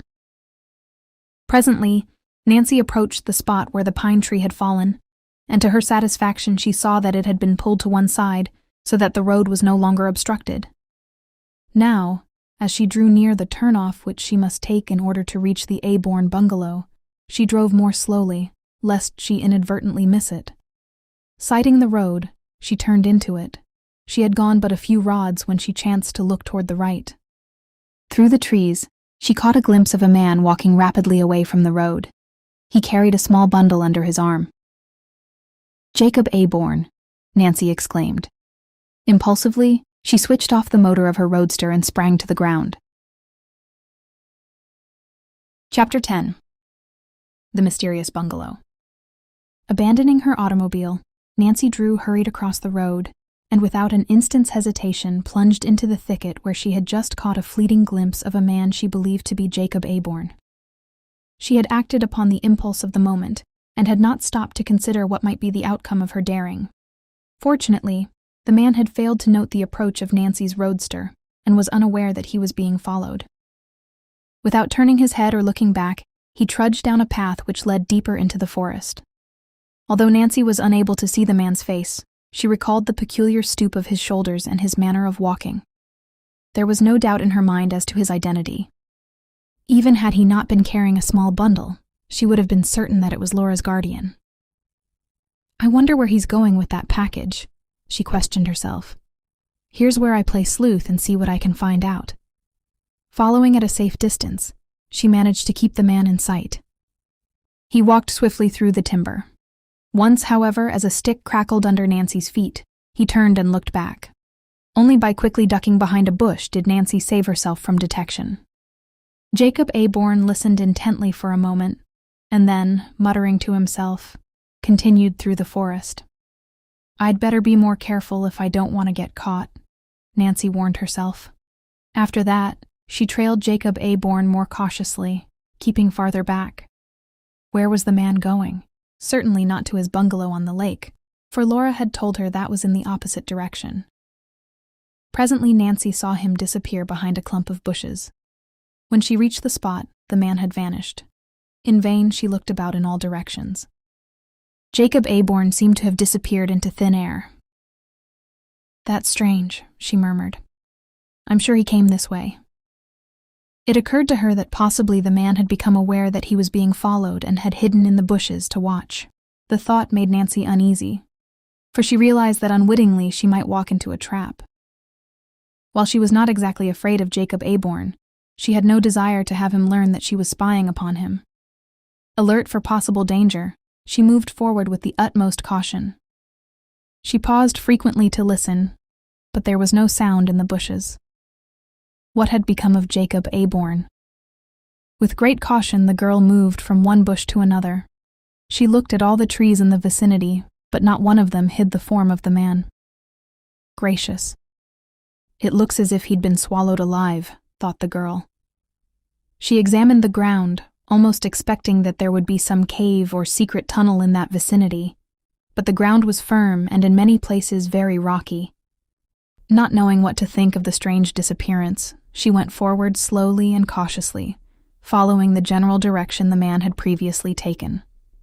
Then, unexpectedly, Nancy Drew plunged through the bushes and stepped out into a tiny clearing. To her amazement, she saw before her a small bungalow which had fallen into a state of decay. The windows had all been boarded up, and the roof sagged. The yard was choked with weeds. One good gust of wind would blow the place over, Nancy told herself. This can't be the Aborn bungalow where Laura lived with her guardian. I wonder who owns the place. She stood in the shadow of the trees, curiously surveying the structure. A suspicion began to creep into her mind. Was it possible that Jacob Aborn had entered the building? If not, what could have become of him? Nancy was certain that he was not in the forest, for there was no sound in the bushes. What would Jacob Aborn be doing here, she wondered. There's something peculiar about it. Just then, Nancy chanced to glance down toward the ground. Directly ahead in the soft earth, she saw the print of a man's shoe. Instantly, her suspicions were confirmed. She was firmly convinced that Jacob Aborn had come this way. I'll just have a look at that bungalow, she decided. With a quick glance about to make certain that she was not being watched, Nancy hurried toward the cottage. As she approached, a large sign at the front of the building brought her up short. The placard, which was printed in bold, uneven letters, read, "Keep off this property."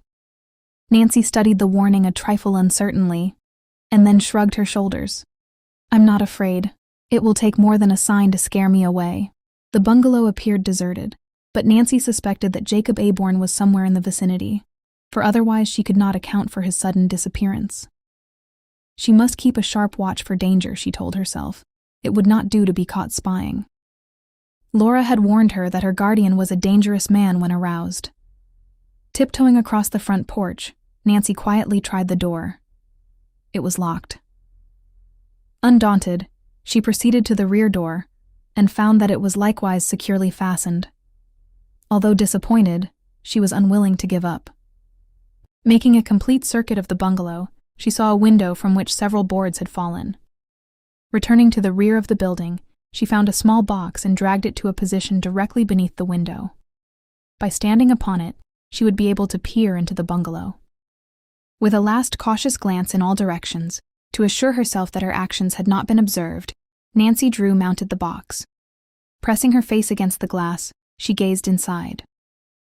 The room into which she looked was bare of furniture and covered with dust, but there was nothing unusual in its condition. Any house which had been deserted for several months would have appeared similar. I wish I could get inside, Nancy thought. She was about to climb down from the box when a strange feeling came over her. Though she had heard no sound, she sensed that unfriendly eyes were watching her every move.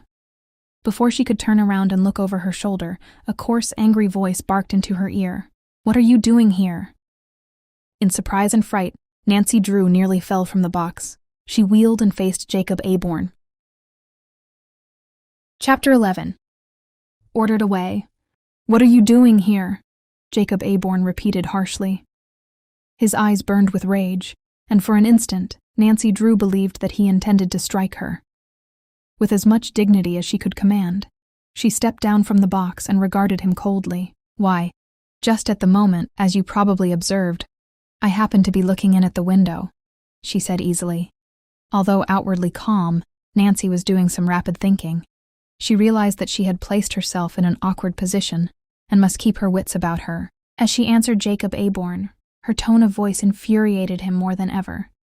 He came a step nearer, his eyes blazing.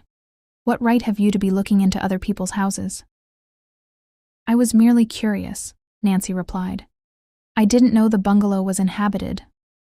"Who said it is?" Mr. Aborn demanded hastily. Nancy thought that an expression of alarm had come over his face. "Get away from here quick. This is private property." "Your property?" Nancy inquired. "It's none of your business whose property it is. You have no right here. Can't you read signs? It seems to me I did see one at the front of the bungalow. Then, if you know what's good for you, get away from here." As Nancy made no move to depart, Jacob Aborn became more abusive. "Get away from this bungalow, I tell you. I want no sneak thieves around." "Now just a minute, Mr. Aborn." Nancy's voice was quiet, but it held a quality which warned the man he had gone too far. "I'll not permit you to call me a sneak thief. When you get through ranting around, I'll tell you why I came here." "Humph. It's probably a trumped-up story. I thought you might be interested to learn what became of your ward, Laura Pendleton. But since you don't wish—" She turned as though to move away, although she had no intention of doing so. As she had expected, Jacob Aborn's curiosity was aroused. "Hold on there." He stopped her. "You say you have news of Laura? If you're ready to listen, I'll tell you. I came to Melrose Lake this afternoon to see you. I was driving toward your bungalow when I saw you walking through the woods. I stopped my car and followed." "You followed me?" Jacob Aborn hissed. His face had suddenly become convulsed with anger. "Oh, I lost track of you in the timber," Nancy said hastily. "I came to this bungalow and I didn't know where you had gone." Watching the man closely, she saw that his tension relaxed somewhat. Evidently, he had been afraid that she had learned too much. "What about Laura?" he demanded. "I was coming to that. I have a note which she asked me to deliver to you. Hand it over."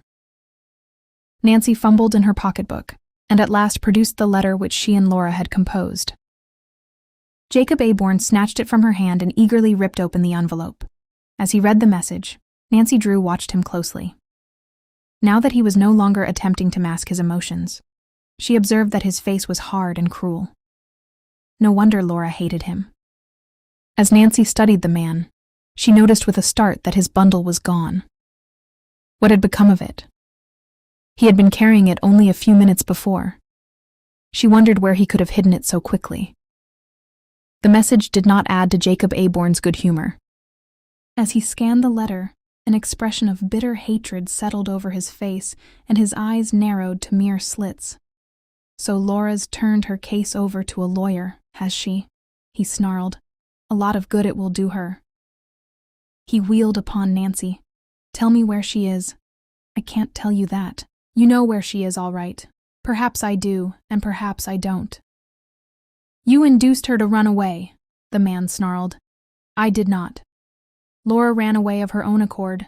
She said you were unkind to her." "Bah! Laura is ungrateful. I am doing all I can for her because of my friendship with her mother.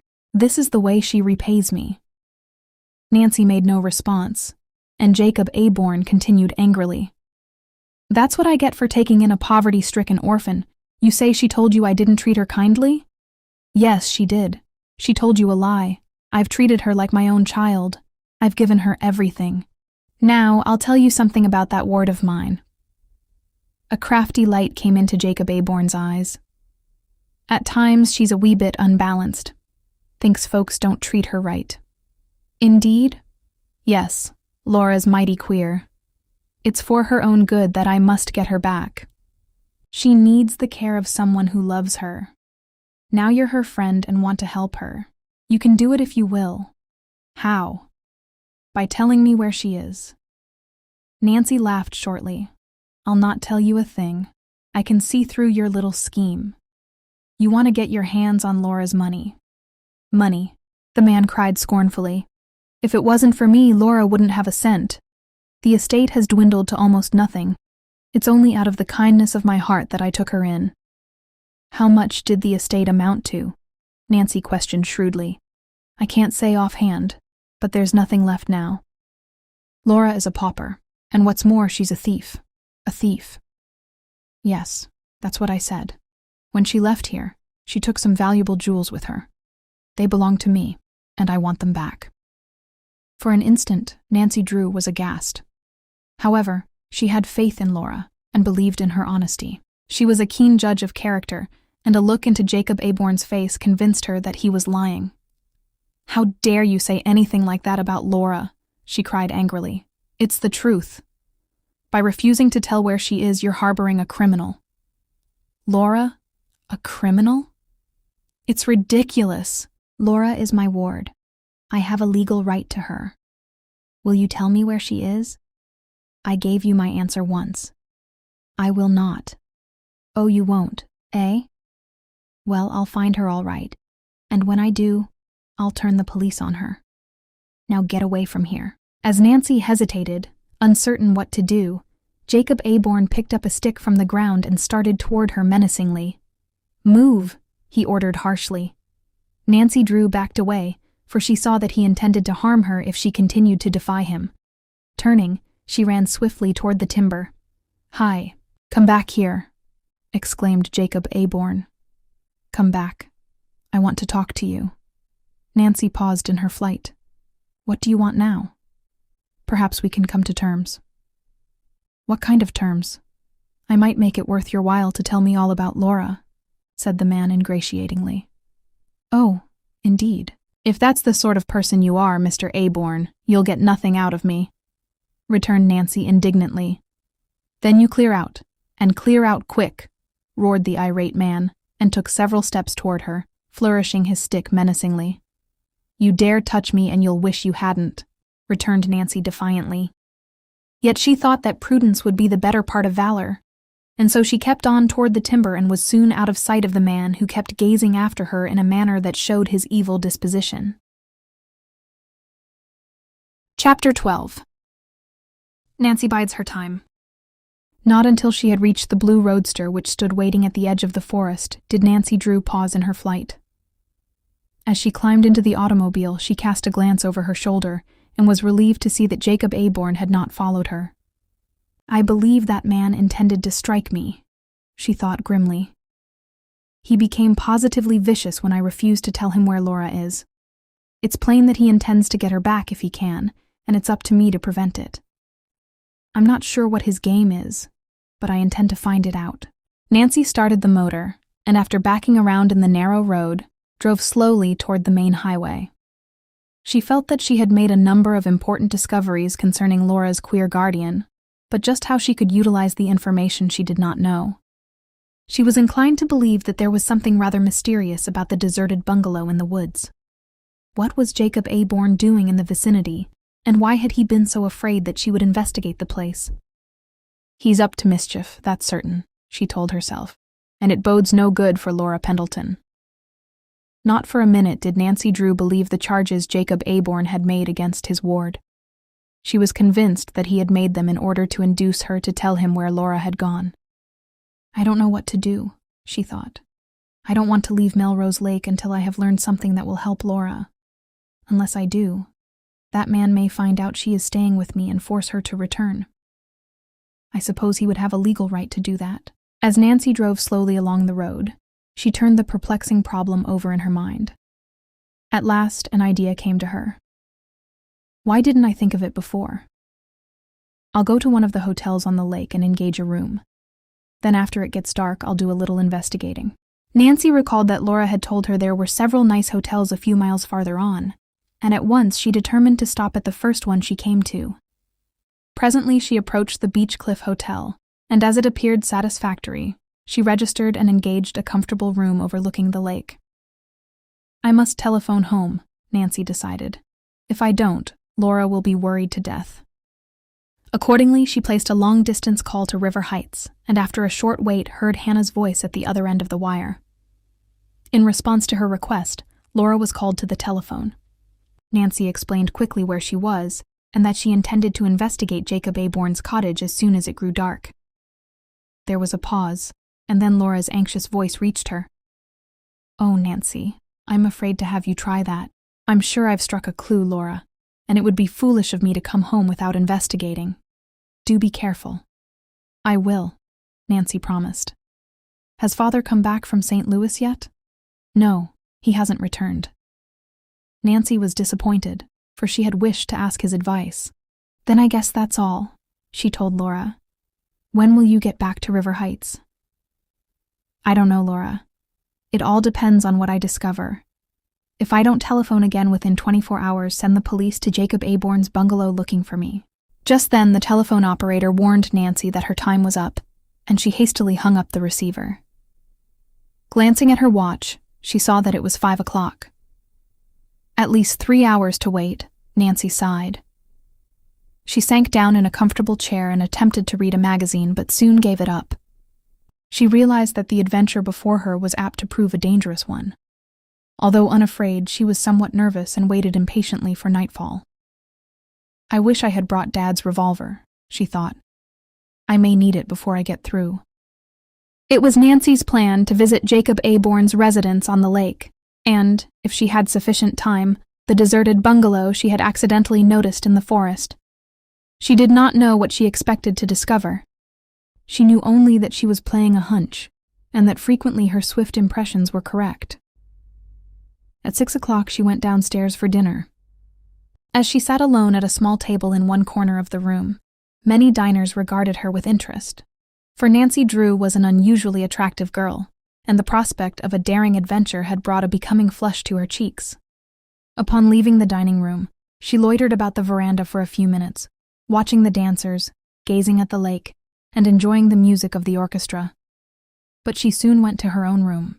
The moment it became dark enough for her purpose, she left the hotel and called for her roadster, which she had parked at a garage only a short distance away.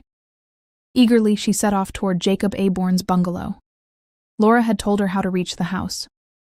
There were 2 means of approach, one from the lake road and one through the forest. Nancy selected the latter road, believing it to be more secluded. As she drew near the bungalow, she turned the automobile out of the road and ran it into a clump of bushes where it would not be seen. Switching off the engine and locking the doors, she took her flashlight and set off afoot through the woods toward the lake. Catching her first glimpse of the bungalow, Nancy was impressed. What a beautiful summer home, she thought. If only Jacob Aborn were different, how happy Laura might have been here. Continuing through the woods, Nancy cautiously approached the house from the rear. Pausing in the shadow of the trees, she hesitated uncertainly. If Jacob Aborn catches me here, there's no telling what he'd do to me, she thought uneasily. The windows of the bungalow were dark. That suited Nancy's purpose, for she had no intention of attempting to enter the house if Jacob Aborn were at home. Although courageous, she was not foolhardy. Now that she had reached the bungalow, Nancy asked herself what course she should follow. She comprehended the risk she must take if she entered the house. Should Jacob Aborn catch her in the act, he would probably cause her arrest. Would it be wise to take the chance? "I'll try it anyway," she decided resolutely. "I must help Laura."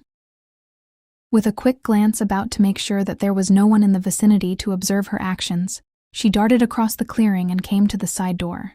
Gently turning the handle, she found the door locked. "I'll get in through a window," she thought. An investigation of several windows on the ground floor revealed that they, too, were securely fastened. Nancy was troubled until she recalled that Laura had told her she had left the window of her room unfastened. From her description, Nancy thought she could locate the room and effect an entrance. After a complete tour of the house, she paused below a window which she believed must be the one Laura had mentioned. Glancing up, she noticed a rose trellis which reached from the ground to the second floor. Making a critical examination, she decided that it would be strong enough to bear her weight. As quietly as possible, she climbed the trellis. The fragile structure wobbled and creaked, but did not give way. Slightly out of breath, Nancy Drew reached the window ledge. Trying the window, she found to her delight that it could be raised easily. She crawled through and switched on her flashlight. She knew at once that she was in Laura's room, for in her flight the girl had left nearly all of her possessions behind. However, there was no time to look around, for as Nancy tiptoed across the room, she was startled to hear a peculiar noise. Halting abruptly, she listened. To her ears came the unmistakable sound of a heavy footstep on the stairway. Someone was coming. Nancy feared that she was trapped. There was not sufficient time for her to climb through the window and descend the trellis. Was it possible that Jacob Aborn was in the house after all? The darkened windows had led her to believe that he was away, and in climbing up the trellis, she had not been as quiet as she might have been. Perhaps he was coming to find out the cause of the noise. The thought struck her with terror. Desperately, she looked around for a hiding place. She saw a closet and darted toward it. Scarcely had she stepped inside and closed the door when she heard the footsteps coming toward Laura's room. Frantically, Nancy Drew switched off her flashlight and crouched in a far corner behind a mass of dresses. Scarcely daring to breathe, she waited. Chapter 13. A Narrow Escape. As Nancy Drew crouched in the dark closet, she heard the door slam and knew that someone had entered Laura Pendleton's room. At first, in an agony of suspense, the girl remained motionless in her hiding place. But presently, as the closet door was not opened, her curiosity gained the upper hand. Cautiously, she peeped out through the keyhole. It was Jacob Aborn who had entered. She saw that he had placed an oil lamp on the desk and was busy at Laura's dressing table. Apparently, he had not heard Nancy, for he did not glance toward the closet. Ruthlessly, the man jerked out drawers from the dressing table and emptied the contents upon the bed. As he surveyed the assortment of bottles and boxes, he gave a disgusted grunt. What was it he was looking for? Nancy wondered. She was not left in doubt long, for Jacob Aborn muttered to himself, "Drat that girl. She got away with all of them jewels. Wait until I get hold of her again." His fists clenched, and a vicious, cruel expression settled over his face. As Nancy Drew gazed upon Jacob Aborn, there was no longer any doubt in her mind as to the character of the man. He was a common thief. It was now clear to her that his sole interest in Laura was to get possession of her property. Only her opportune escape from the house had prevented him from stealing her mother's jewels. Nancy was frightened by her discovery, for now she realized that she was dealing with a hardened criminal. She dared not think of what might become of her, should he learn that she was spying upon him. How did he ever get to be Laura's guardian? She asked herself in bewilderment. I can't believe that Mrs. Pendleton knew his true character, or she wouldn't have entrusted her daughter to him. Her thoughts along that line came to an abrupt end as the man moved toward the closet. Fearfully, Nancy ducked down behind Laura's dresses again and prayed that she would not be discovered. The closet door was jerked violently open and Jacob Aborn looked in. Nancy held her breath, each minute expecting to be dragged from her hiding place. The man gave the closet only a casual glance and then turned away. Bah, he muttered savagely. Nothing but clothing. A lot of good that will do me. It's money I want. The man was about to close the closet door when he came to a sudden pause. Might be a good thing to look over some of these clothes, he murmured. She may have left something hidden there. Can't tell what girls are up to these days. Nancy's heart sank within her because she felt that if the man took down any of the dresses behind which she was hidden, she would surely be discovered. She hardly dared breathe as she wondered what would happen next. The man took down the first dress within reach and stepped out to examine it in the light. He found nothing in the garment and threw it rudely over a chair. Then he came back to the closet. As he reached in, Nancy felt that discovery was close at hand. She wondered whether she could dash past the man, down the stairs, and get out of the building before he could grab her. Before he could get hold of the next garment, an interruption occurred. There was a loud noise downstairs which made both the man and Nancy start in surprise. What in thunder was that? Muttered Jacob Aborn. He was evidently much disturbed, and turning abruptly, he ran out into the hall. Then Nancy heard him going down the stairs. The girl thought of the window and the rose trellis. Could she make her escape that way during Aborn's absence? Before she could make up her mind, she heard the man returning. "Confound those screens on hinges," she heard him mutter. "That's the second time they've scared me. Bah, I must be getting nervous."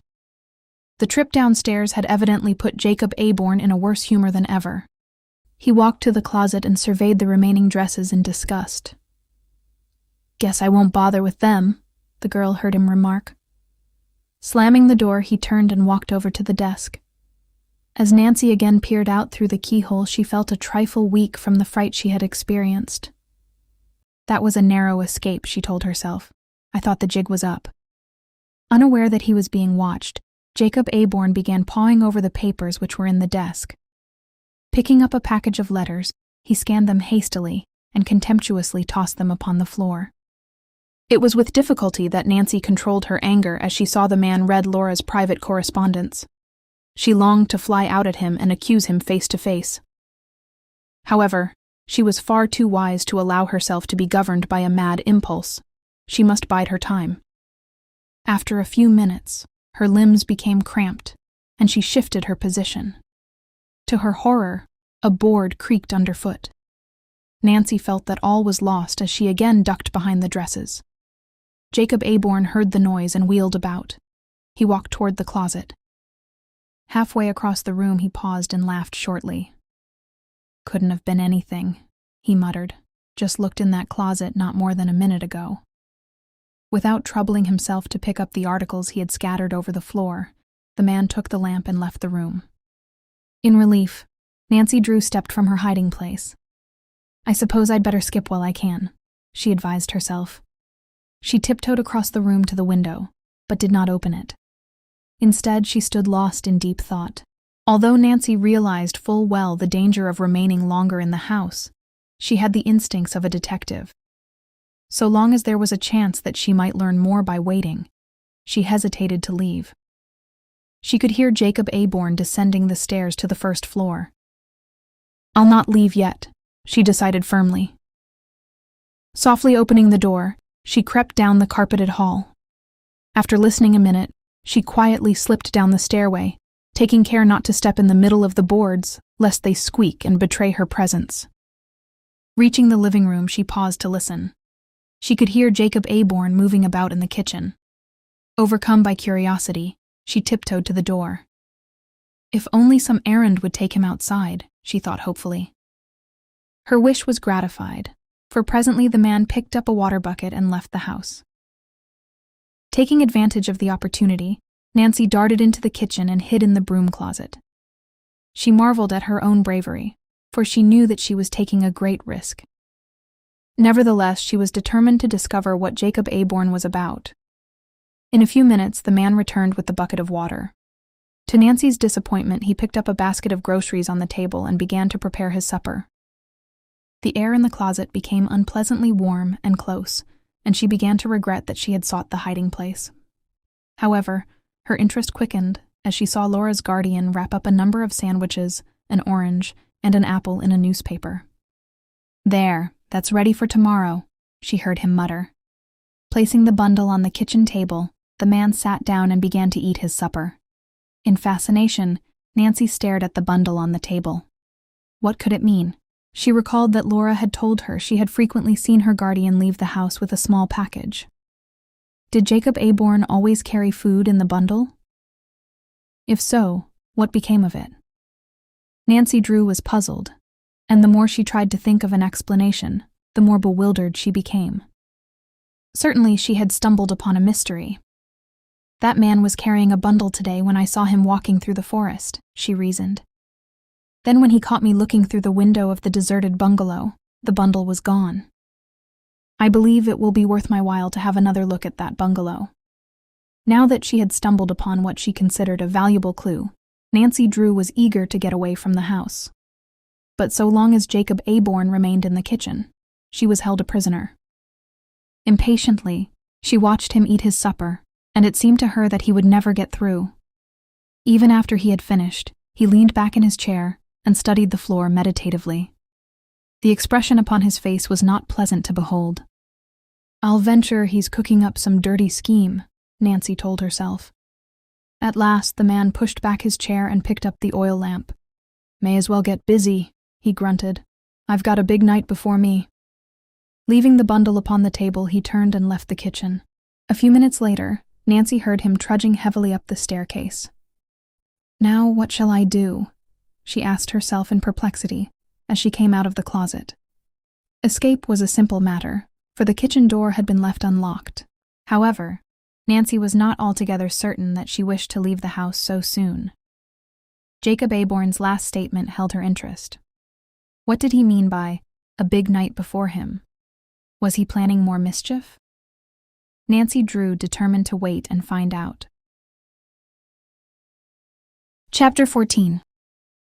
Startling Revelations. Stealing quietly into the living room, Nancy Drew paused at the foot of the stairway. Although eager to find out what Jacob Aborn was doing on the floor above, she told herself that it would be rash to follow him there. While she was debating what to do, she heard a creaking of boards and realized that the man was coming back. Hastily ducking down out of sight behind the davenport, she waited. She was no longer afraid she would be discovered, for she had noticed that Jacob Aborn was too absorbed in his own plans to be observant. If she kept perfectly quiet, she did not believe that she would be detected. The man came slowly down the stairs, dragging 2 heavy suitcases. Dropping them upon the living room floor, he opened the lids and surveyed the contents critically. His back was to the davenport, and Nancy daringly peeped out. She saw that the suitcases were packed with wearing apparel. However, it was not the clothing, but rather a gruesome object on top of one of the bags that held her attention. Jacob Aborn carried a weapon, and a wicked-looking one at that. Nancy Drew shuddered and almost regretted that she had not escaped when it was possible. Fastening down the covers of the luggage, Jacob Aborn locked the suitcases and strapped them. "There, that job is done," he muttered when he had finished. "Nothing like being prepared. They'll never catch Stumpy asleep." The name burned itself into Nancy Drew's brain. Stumpy. What could it mean? He had called himself by a name which was suggestive of the underworld.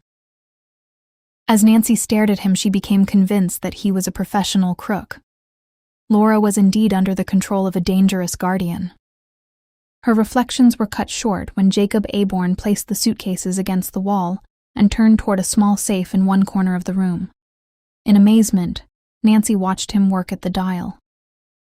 After he had made several unsuccessful attempts to open the door, it finally swung open. With a grunt of satisfaction, the man removed several packages of bank bills. His eyes became greedy and gloating as he gazed upon the money.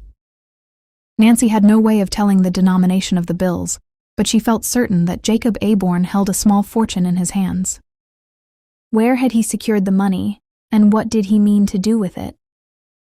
"I may as well leave it here until tomorrow," the man grunted. He placed the neat packages of money back in the safe, and closing the heavy door, turned the dial. Then, with a tired yawn, he moved toward the stairway. "Guess I'll turn in. Gotta be up early tomorrow." He climbed the stairs, carrying the light with him. Nancy heard him enter a bedroom and slam the door. Soon the house became quiet. Slipping noiselessly from her hiding place, Nancy Drew tiptoed toward the kitchen. Due to an oversight, the back door had been left unlocked and opened readily. With a sigh of relief that she at last had escaped unharmed from the house, Nancy stepped out into the night. It was very dark, for there was no moon. She crossed the clearing and rapidly set off through the forest, using her flashlight to guide her steps. Her adventures were beginning to tire her, and before she knew it, she took a wrong path and presently brought up in the midst of some bushes and rocks. "My gracious, this isn't right," she told herself. "Why? I really believe I've lost myself." She turned the flashlight downward and saw before her a spring of water. A tin cup was on a nearby rock. "Well, anyway, here's where I can get a drink," she told herself. "And goodness knows I'm thirsty enough." The water was clear and cool, and the drink refreshed Nancy very much. Placing the cup where she had found it, she retraced her steps, and after a few minutes of walking found the spot where she had gone wrong. With more care, she set off through the forest. It was dark and silent, and she could not repress a feeling of intense loneliness as she proceeded. A few minutes later, she reached the roadster, which she had hidden behind a clump of bushes. As she climbed in and sank back against the cushions, she considered her next move. Until now, she had had no time to work out a plan of action. Of one thing she was certain: Jacob Aborn was a criminal. She was convinced that he intended to run away from Melrose Lake, for otherwise he would not have packed his suitcases. Undoubtedly, he intended to take the money which was in the safe with him. Nancy had no proof that it did not belong to him, but in her mind there was a growing suspicion that he might have stolen it from Laura Pendleton's estate. At least he won't try to get away tonight, she reasoned, because he's gone to bed. And he said something about needing that bundle of food tomorrow. Nancy was at a loss to know what to do next. Although convinced that Jacob Aborn was a criminal, she was well aware that she had no evidence against him. In court, it would merely be her word against his, and if it came to that, she would be embarrassed to explain her presence in the house. I must get definite proof, she thought. Groping for an idea, she again thought of the old bungalow in the woods. I'm sure it has some connection with the mystery, she reasoned. While Jacob Aborn is out of the way, I'll do a little sleuthing. To think was to act with Nancy Drew, and it required but a few minutes for her to drive the distance from Jacob Aborn's residence to the deserted bungalow. Although the night was dark, she found the side road without difficulty. Halting the car in the bushes, she picked up her flashlight and started toward the bungalow. Not without misgiving, she pushed through the forest. I hope my flashlight doesn't play out, she worried. I'll never find the bungalow if it does. There was no path leading through the woods, but Nancy was fairly certain of her directions. Soon she stepped out into a tiny clearing, and directly ahead saw the old bungalow. Hurrying across the open space, she paused in front of the building. It was dark and silent, but as she gazed upon it, an uneasy feeling took possession of her. Her inner self seemed to warn her not to enter the bungalow. This is no time to hesitate, she told herself sternly. If Jacob Aborn is to be caught, I must gather my evidence tonight. Tomorrow he may skip out. As Nancy moved toward the rear of the bungalow, she glanced down at her flashlight and was alarmed to see that it was beginning to grow dim. Just my luck to have it go out when I need it the most, she thought in disgust. In an attempt to save the battery, she switched off the light. As her eyes became accustomed to the dark, she was able to see a little. Nancy was determined to effect an entrance, but just how it could be accomplished she did not know. A tour of the bungalow revealed that all of the doors were locked. This she had expected.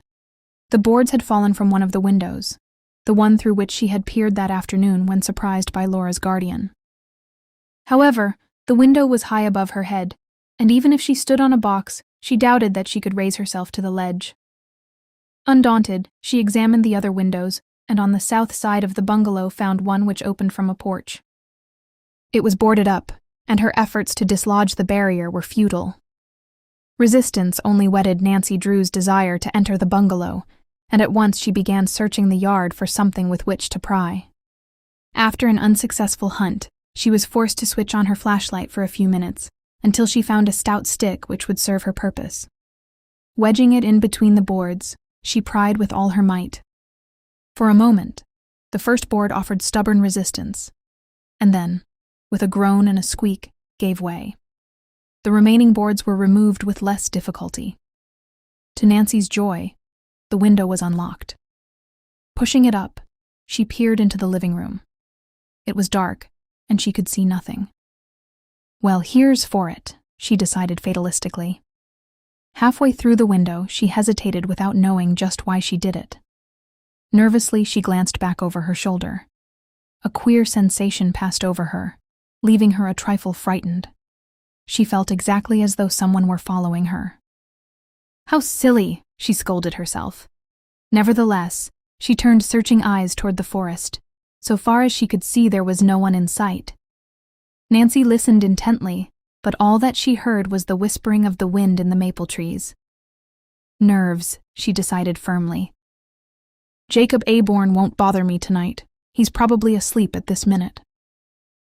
She swung herself through the window and switched on her flashlight. She stood in the living room, or such she judged it to be, for it was bare of furniture. Nothing here, Nancy told herself. Hastily, she moved toward the next room. Her light was gradually growing dimmer, and she knew that she must work quickly unless she wished to be left in total darkness. She entered a smaller room. Flashing the beam of her light over the walls and floor, she was disappointed to find nothing of interest. Nancy was sorely perplexed. In visiting the deserted bungalow, she had played a hunch, and now it seemed that she had made a mistake. "I haven't seen it all yet," she encouraged herself. Then her light revealed a small door, and she moved curiously over toward it. Halfway across the room, an unusual sound arrested her attention. Had she heard a board creak behind her, or was it only imagination? After hesitating a second, Nancy Drew again started toward the door. As she reached out to grasp the knob, her body became tense. This time there was no mistake. She heard a peculiar sound which seemed to come from the floor. It sounded like a groan, was the thought which flashed through her mind. Was it possible that someone was imprisoned in the cellar? The fear that some person was in distress gave her the courage to open the door. As it swung back, she saw before her a long flight of stone stairs leading down into darkness. A gust of cold, musty air struck her in the face and momentarily repulsed her. Nancy glanced nervously at her flashlight.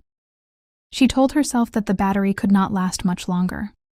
Already the light was so dim that she could barely see the steps in front of her. Should she investigate the cellar? She had no idea what it might reveal, and the thought of being caught below without a light sent a cold shiver over her. Yet, Nancy felt that she was about to stumble upon the real secret of the old bungalow, and the thrill of anticipated victory urged her forward. Cautiously, she descended the steps, one at a time. She came to a sharp turn and peered anxiously down into the black abyss. To her horror, she saw a man stretched out full length upon a bench directly below her.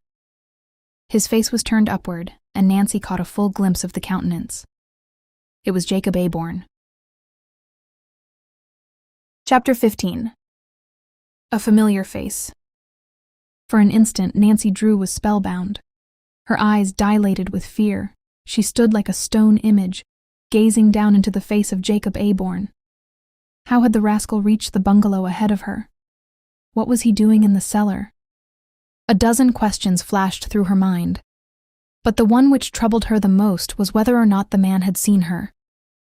As Nancy was held in a paralysis of fear, the light in her flashlight flickered again. Then, it went out, leaving her in total darkness. Sheer panic took possession of Nancy. Turning, she gave a low cry and stumbled up the stairway. Jerking open the door at the top, she ran through the room. Her flight was abruptly checked as she crashed into a table. Reaching out to catch herself from falling, Nancy's hand touched an object.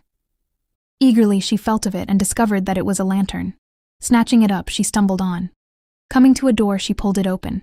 To her chagrin, she ran into a wall. She had entered a closet. Frantically, she rushed out again and found another door to the left. She had made no mistake this time, and to her relief found herself in the living room. In desperate haste, she reached the window, and climbing through, leaped to the porch. Fully expecting to hear a shot behind her, she ran as fast as she could across the clearing to the forest. Breathless, she reached the shelter of the trees and paused to look back. To her astonishment, she was not being followed. Jacob Aborn was nowhere in sight.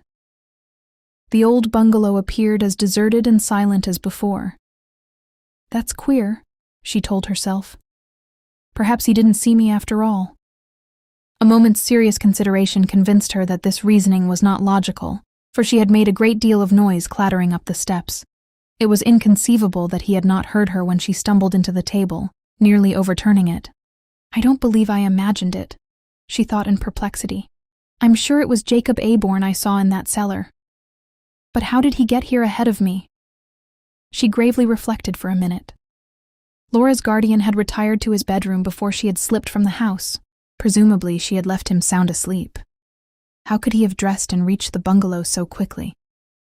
"I wonder if it could have been Jacob Aborn," she mused. "After I left his house, I didn't waste a minute. I came directly here in the roadster. He couldn't have beaten me to it unless he flew." For several minutes, Nancy Drew stood in the shadows of the trees watching the bungalow.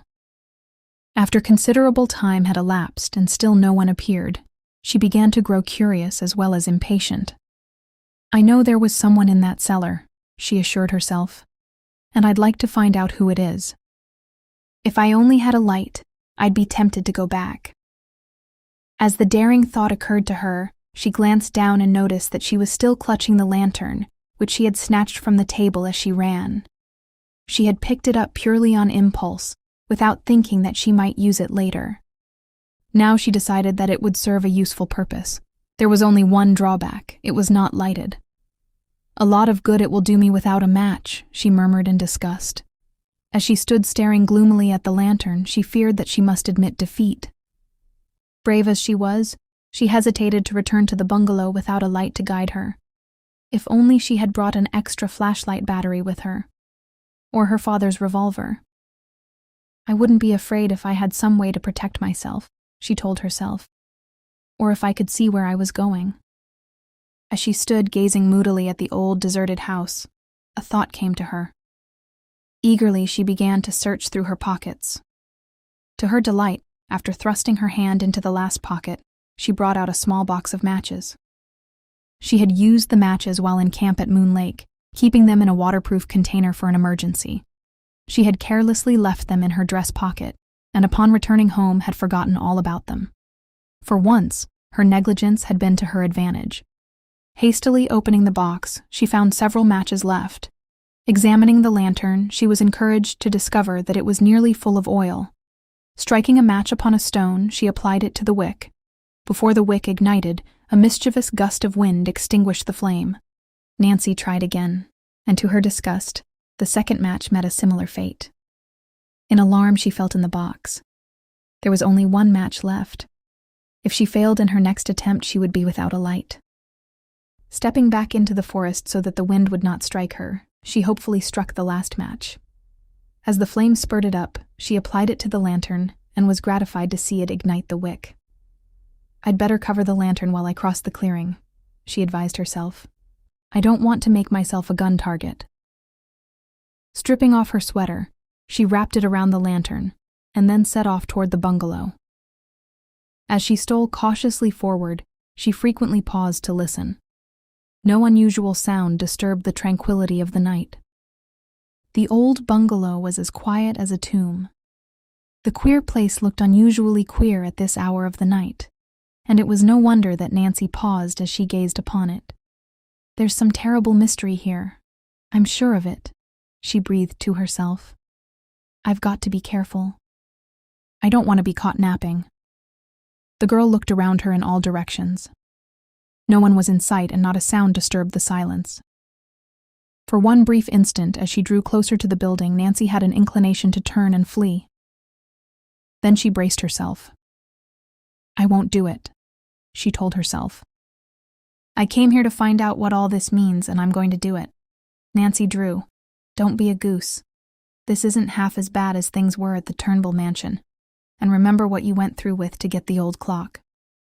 And she braced up once more. After a slight hesitation, Nancy Drew crept up on the porch.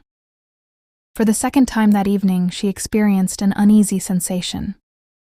It was not so much the fear that she was running into danger, as it was a feeling that she was being followed. Boldly, she thrust her head and shoulders through the window.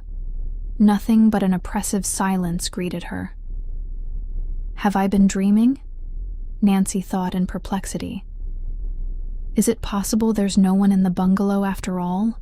Somewhat impatient at herself, she placed the lantern upon the floor and climbed through the window. Picking up the light, she flashed it about the room. Reassured, she tiptoed forward. A board creaked underfoot, and she paused nervously. Then from below she heard a peculiar noise. It sounded like a moan of pain. Startled, Nancy Drew held herself rigid, scarcely daring to move a muscle. As she listened, she heard the sound again. This time she knew there was no mistake. Someone had groaned. "Oh, what shall I do?" she asked herself nervously. "Who can it be?" At that moment, a pitiful cry arose from the floor below. "Help!" Nancy opened her lips, but no sound issued forth. She tried again, and scarcely recognized her own voice. "Who's there?" she demanded shakily. The only response was another feeble call. "Help! Help!" The cry echoed through the deserted bungalow, ending in a plaintive wail. Then the house became silent. Chapter 16. What Nancy discovered. When Nancy Drew heard the cry for help, she no longer considered her own safety. The thought that someone might be in pain drove her to action. Summoning all her courage, she hurried to the cellar door and opened it. Reaching the first landing, she stood listening quietly. The scratchy rustling of a mouse in a wall nearby caused her to catch her breath. "Why? It's only a mouse," she told herself. "I'm certainly not going to let that scare me." Nevertheless, she came to a standstill and did not attempt to move again until the sounds made by the mouse had died away entirely. Then she braced herself once more. She took a step forward, holding the lantern before her. Cautiously, she crept down the first stair step and then paused again. She wondered what awaited her in the depths of the dark cellar below. Then there came to her ears a faint metallic clank. It seemed to proceed from below, and she was at a loss to understand what it could have been. There it was again. But this time it came as a series of metallic sounds, and Nancy realized that she was listening to the clanking of chains. Was it possible that someone was confined below in fetters? She asked herself. Then another thought came to her. Perhaps a vicious dog was chained in the cellar, ready to throw itself upon any intruder. Almost at once, Nancy dismissed the fear. If it were a dog, she told herself, it would have growled at her first approach. Thus reassured, she held the lantern before her and slowly descended the stairs, peering anxiously into the murky darkness. Turning the light upon the spot where she had seen the man on her previous excursion into the cellar, she beheld a disheveled human being lying on a bench against the side of the stone wall. Nancy started backward and the lantern wavered in her hand. She was almost sure that the man before her was Jacob Aborn. Tempted to run away, she overcame the impulse and again peered critically down at the white face which was turned toward her. It isn't Jacob Aborn, she decided, but there's a startling resemblance. No longer afraid, Nancy Drew rapidly descended the stairs to the cellar. With a cry of pity, she ran toward the man who lay so white and still on the bench. At a glance, she took in the scene before her. In reality, the cellar was a dungeon, for the walls were of solid stone and there were no windows. Not a ray of light filtered into the horrible place. The room was damp and musty, and as she accidentally brushed against a wall, it felt clammy and cold to the touch. A heavy chain was fastened to the wall above the bench. To Nancy's horror, the end of the chain was attached to the prisoner in such a way that it allowed him some freedom of motion, and yet held him a captive. "Oh," Nancy cried as she gazed upon the imprisoned man. The prisoner did not stir. He lay perfectly still upon the bench. "Oh, he can't be dead," Nancy whispered fearfully. Dropping down on her knees, she felt of the man's pulse. It was faint, but regular. "He's just unconscious," she thought in relief. The strain of realizing help was near must have been too much for him. She fell to work chafing his wrists, and for the first time noticed the cruel crimson marks which had been caused by the chains. "I wonder what fiend is responsible for this," she asked herself angrily. Now that she gazed directly into the man's face, she wondered how she could have mistaken him for Jacob Aborn. To be sure, the two men were of the same build, although the prisoner appeared gaunt and thin, as though he had not been properly fed during his captivity. Their features were similar also. But while Jacob Aborn's face was characterized by harsh lines, the prisoner had a gentle, kind expression. Nancy Drew did not further concern herself with the man's appearance, for she was alarmed that he did not recover consciousness. "I must do something," she thought desperately. "Perhaps I can find some water."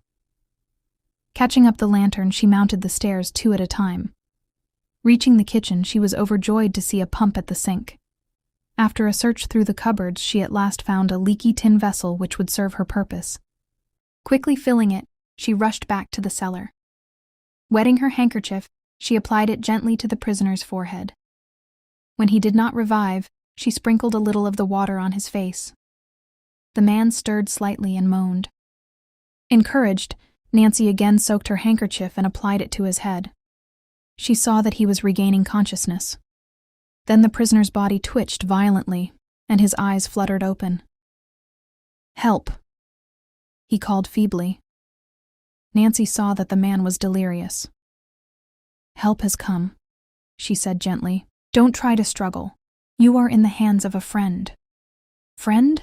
the man asked stupidly. As he attempted to raise himself to a sitting position, Nancy helped him. "Didn't think help ever come," he murmured weakly. His eyes, which were bright with fever, fastened upon the pan Nancy held in her hand. "Water," he begged thickly. Nancy handed over the basin with alacrity, and the man drank greedily. "First I've had to drink in 24 hours, he said more steadily. He stared at Nancy as though he had not seen her before. "How did you get here?" he demanded. "I heard your cries for help."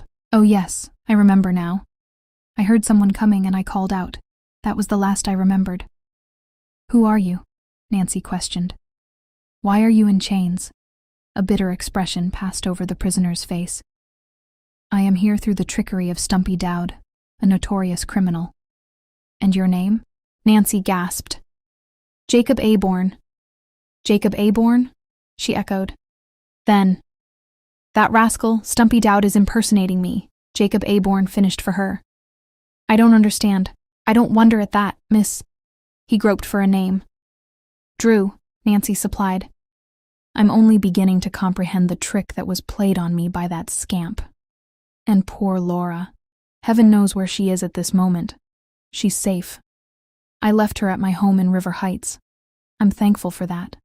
It nearly killed me to think that she might be in the hands of that crook." "Tell me the entire story," Nancy begged. "What do you know about Stumpy Dowd?" "I know enough to send him to prison for the rest of his life. He's a fraud. This isn't the first deal he's been mixed up in. He's trying to get his hands on Laura Pendleton's fortune. I'm afraid he has everything by this time." Jacob Aborn buried his hands in his face. "How did Stumpy get you here?" Nancy questioned. "One night about 2 weeks ago he came to my house, the bungalow on the lake, on the pretense of seeing me about a business matter." "Then you own that house that Stumpy is living in," Nancy interrupted. "Yes. I thought it would make a nice home for Laura. Well, Stumpy came to see me, and as soon as he began to ask questions about the Pendleton estate, I was suspicious. Finally, I ordered him from the house. He drew a gun on me." "And there was no one to help you?" "No.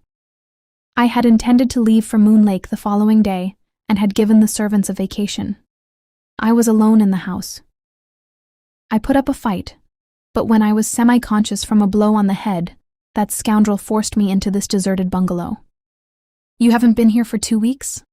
Jacob Aborn nodded grimly. 2 long weeks. I've nearly gone mad. Chained to this bench like a felon." With a despairing gesture, he lifted his arms, and his fetters clanked against the floor. "How horrible. Stumpy Dowd is a fiend. Not content with chaining me here, he's half-starved me. If you hadn't come, I couldn't have stood it many more days. Only the thought of Laura has kept me alive." "You say she is safe?" "Yes. She ran away from Stumpy. Her property? What has become of it?" "I don't know," Nancy was forced to admit. "She brought nothing with her except some of her mother's jewels." "Then Stumpy Dowd must have his hand on every dollar of the fortune," the man groaned. "A rich haul it will make, too." "Laura is wealthy?" "Yes. Her mother left her a sufficient fortune." "I can't understand why Stumpy remained near here after he secured the property," Nancy commented. "There are 2 reasons. First, nearly all of Laura's property was tied up in stocks and bonds. Gilt edge, of course. Stumpy was forced to impersonate me long enough to convert the securities into cash. At least that's what I suspect." Nancy nodded thoughtfully. "And the second reason. I've led him to believe that he hasn't secured all of Laura's property. Stumpy is greedy, and it's his nature to get his hands on everything. He has tried to force me to tell what became of the remaining securities." "You wouldn't tell?" "I couldn't if I wished." "Then he has everything in his possession now, has he?" "Everything except the jewels. How can I ever face Laura again?" "Don't think about that," Nancy returned quickly. It wasn't your fault. Stumpy Dowd is a very clever crook, but he won't get away this time. Is he still at Melrose Lake? Jacob Aborn asked eagerly. If we could only capture him. Rest assured, we will. But we must work quickly. I happen to know that he is planning his escape. I think he intends to get away tomorrow. He has Laura's money in the safe. Then if we can set the police on him tonight, we'll save the fortune. Exactly. But first, we must get away from here. With troubled eyes, Nancy Drew gazed at the chain which held Laura Pendleton's guardian a prisoner. If only I can break the chain. It isn't necessary. I know where Stumpy keeps the key to the padlock. Where? Hanging on a hook in the stairway. I'll get it, Nancy cried eagerly. Turning, she hastened toward the stairs. Had she not been so intent upon setting Jacob Aborn free, she might have heard a peculiar rustling sound from the direction of the kitchen. Oblivious of possible danger, she rushed up the steps 2 at a time. In her haste, she had forgotten the lantern and was forced to return for it. Snatching it up from the floor, she again started toward the stairs, turning her head to call back an encouragement to the prisoner. We'll soon have you out of here, Mr. Aborn. Hurry, the man urged. We have waited too long now. Nancy was of the same opinion, for she realized that they must work swiftly if they were to prevent Stumpy's escape. Already it must be long past midnight, and at dawn he would probably leave. Anxiously she moved the lantern up and down, illuminating the dingy walls of the staircase. Just above her head to the left she saw the hook for which she was searching. The precious key dangled from it. Snatching it up, she turned and ran down the steps. You found it? Jacob Aborn demanded anxiously. Yes, here it is. Nancy held up the object. I'll have you free in another minute. Dropping down upon her knees before the bench, she began to work frantically at the padlock, Mr. Aborn watching her hopefully. So engrossed were they both that they failed to notice a dark figure creeping slowly down the stairway. Nearer and nearer he came, an ugly revolver gripped tightly in his right hand. Suddenly, Jacob Aborn glanced up, and a look of horror froze upon his face. Look out, he shouted. Chapter 17. A desperate situation. The warning came too late. Before Nancy Drew could turn, the butt of a revolver crashed down upon her head. With a low moan of pain, she sagged to the floor and lay still. How long she remained unconscious, she did not know. But when at last she opened her eyes, she found herself stretched out on the cold floor of the cellar. She was bewildered, and for a minute could not account for the splitting pain in her head. Then with a shudder she remembered what had happened. She had been struck down from behind. Who was her assailant? Nancy became aware that someone was standing over her, but objects whirled before her eyes and she could not distinguish the face. Then, abruptly, her vision cleared. She saw Stumpy Dowd gazing down upon her gloatingly. You! She gasped. The man leered unpleasantly. Thought you were going to catch me, did you? Well, you have another thought coming this time. He reached over and, catching her by the arm, jerked her roughly to her feet. Nancy was so weak that she nearly fell. What are you going to do? She whispered. You'll find out soon enough, Stumpy sneered, as he held up a long rope.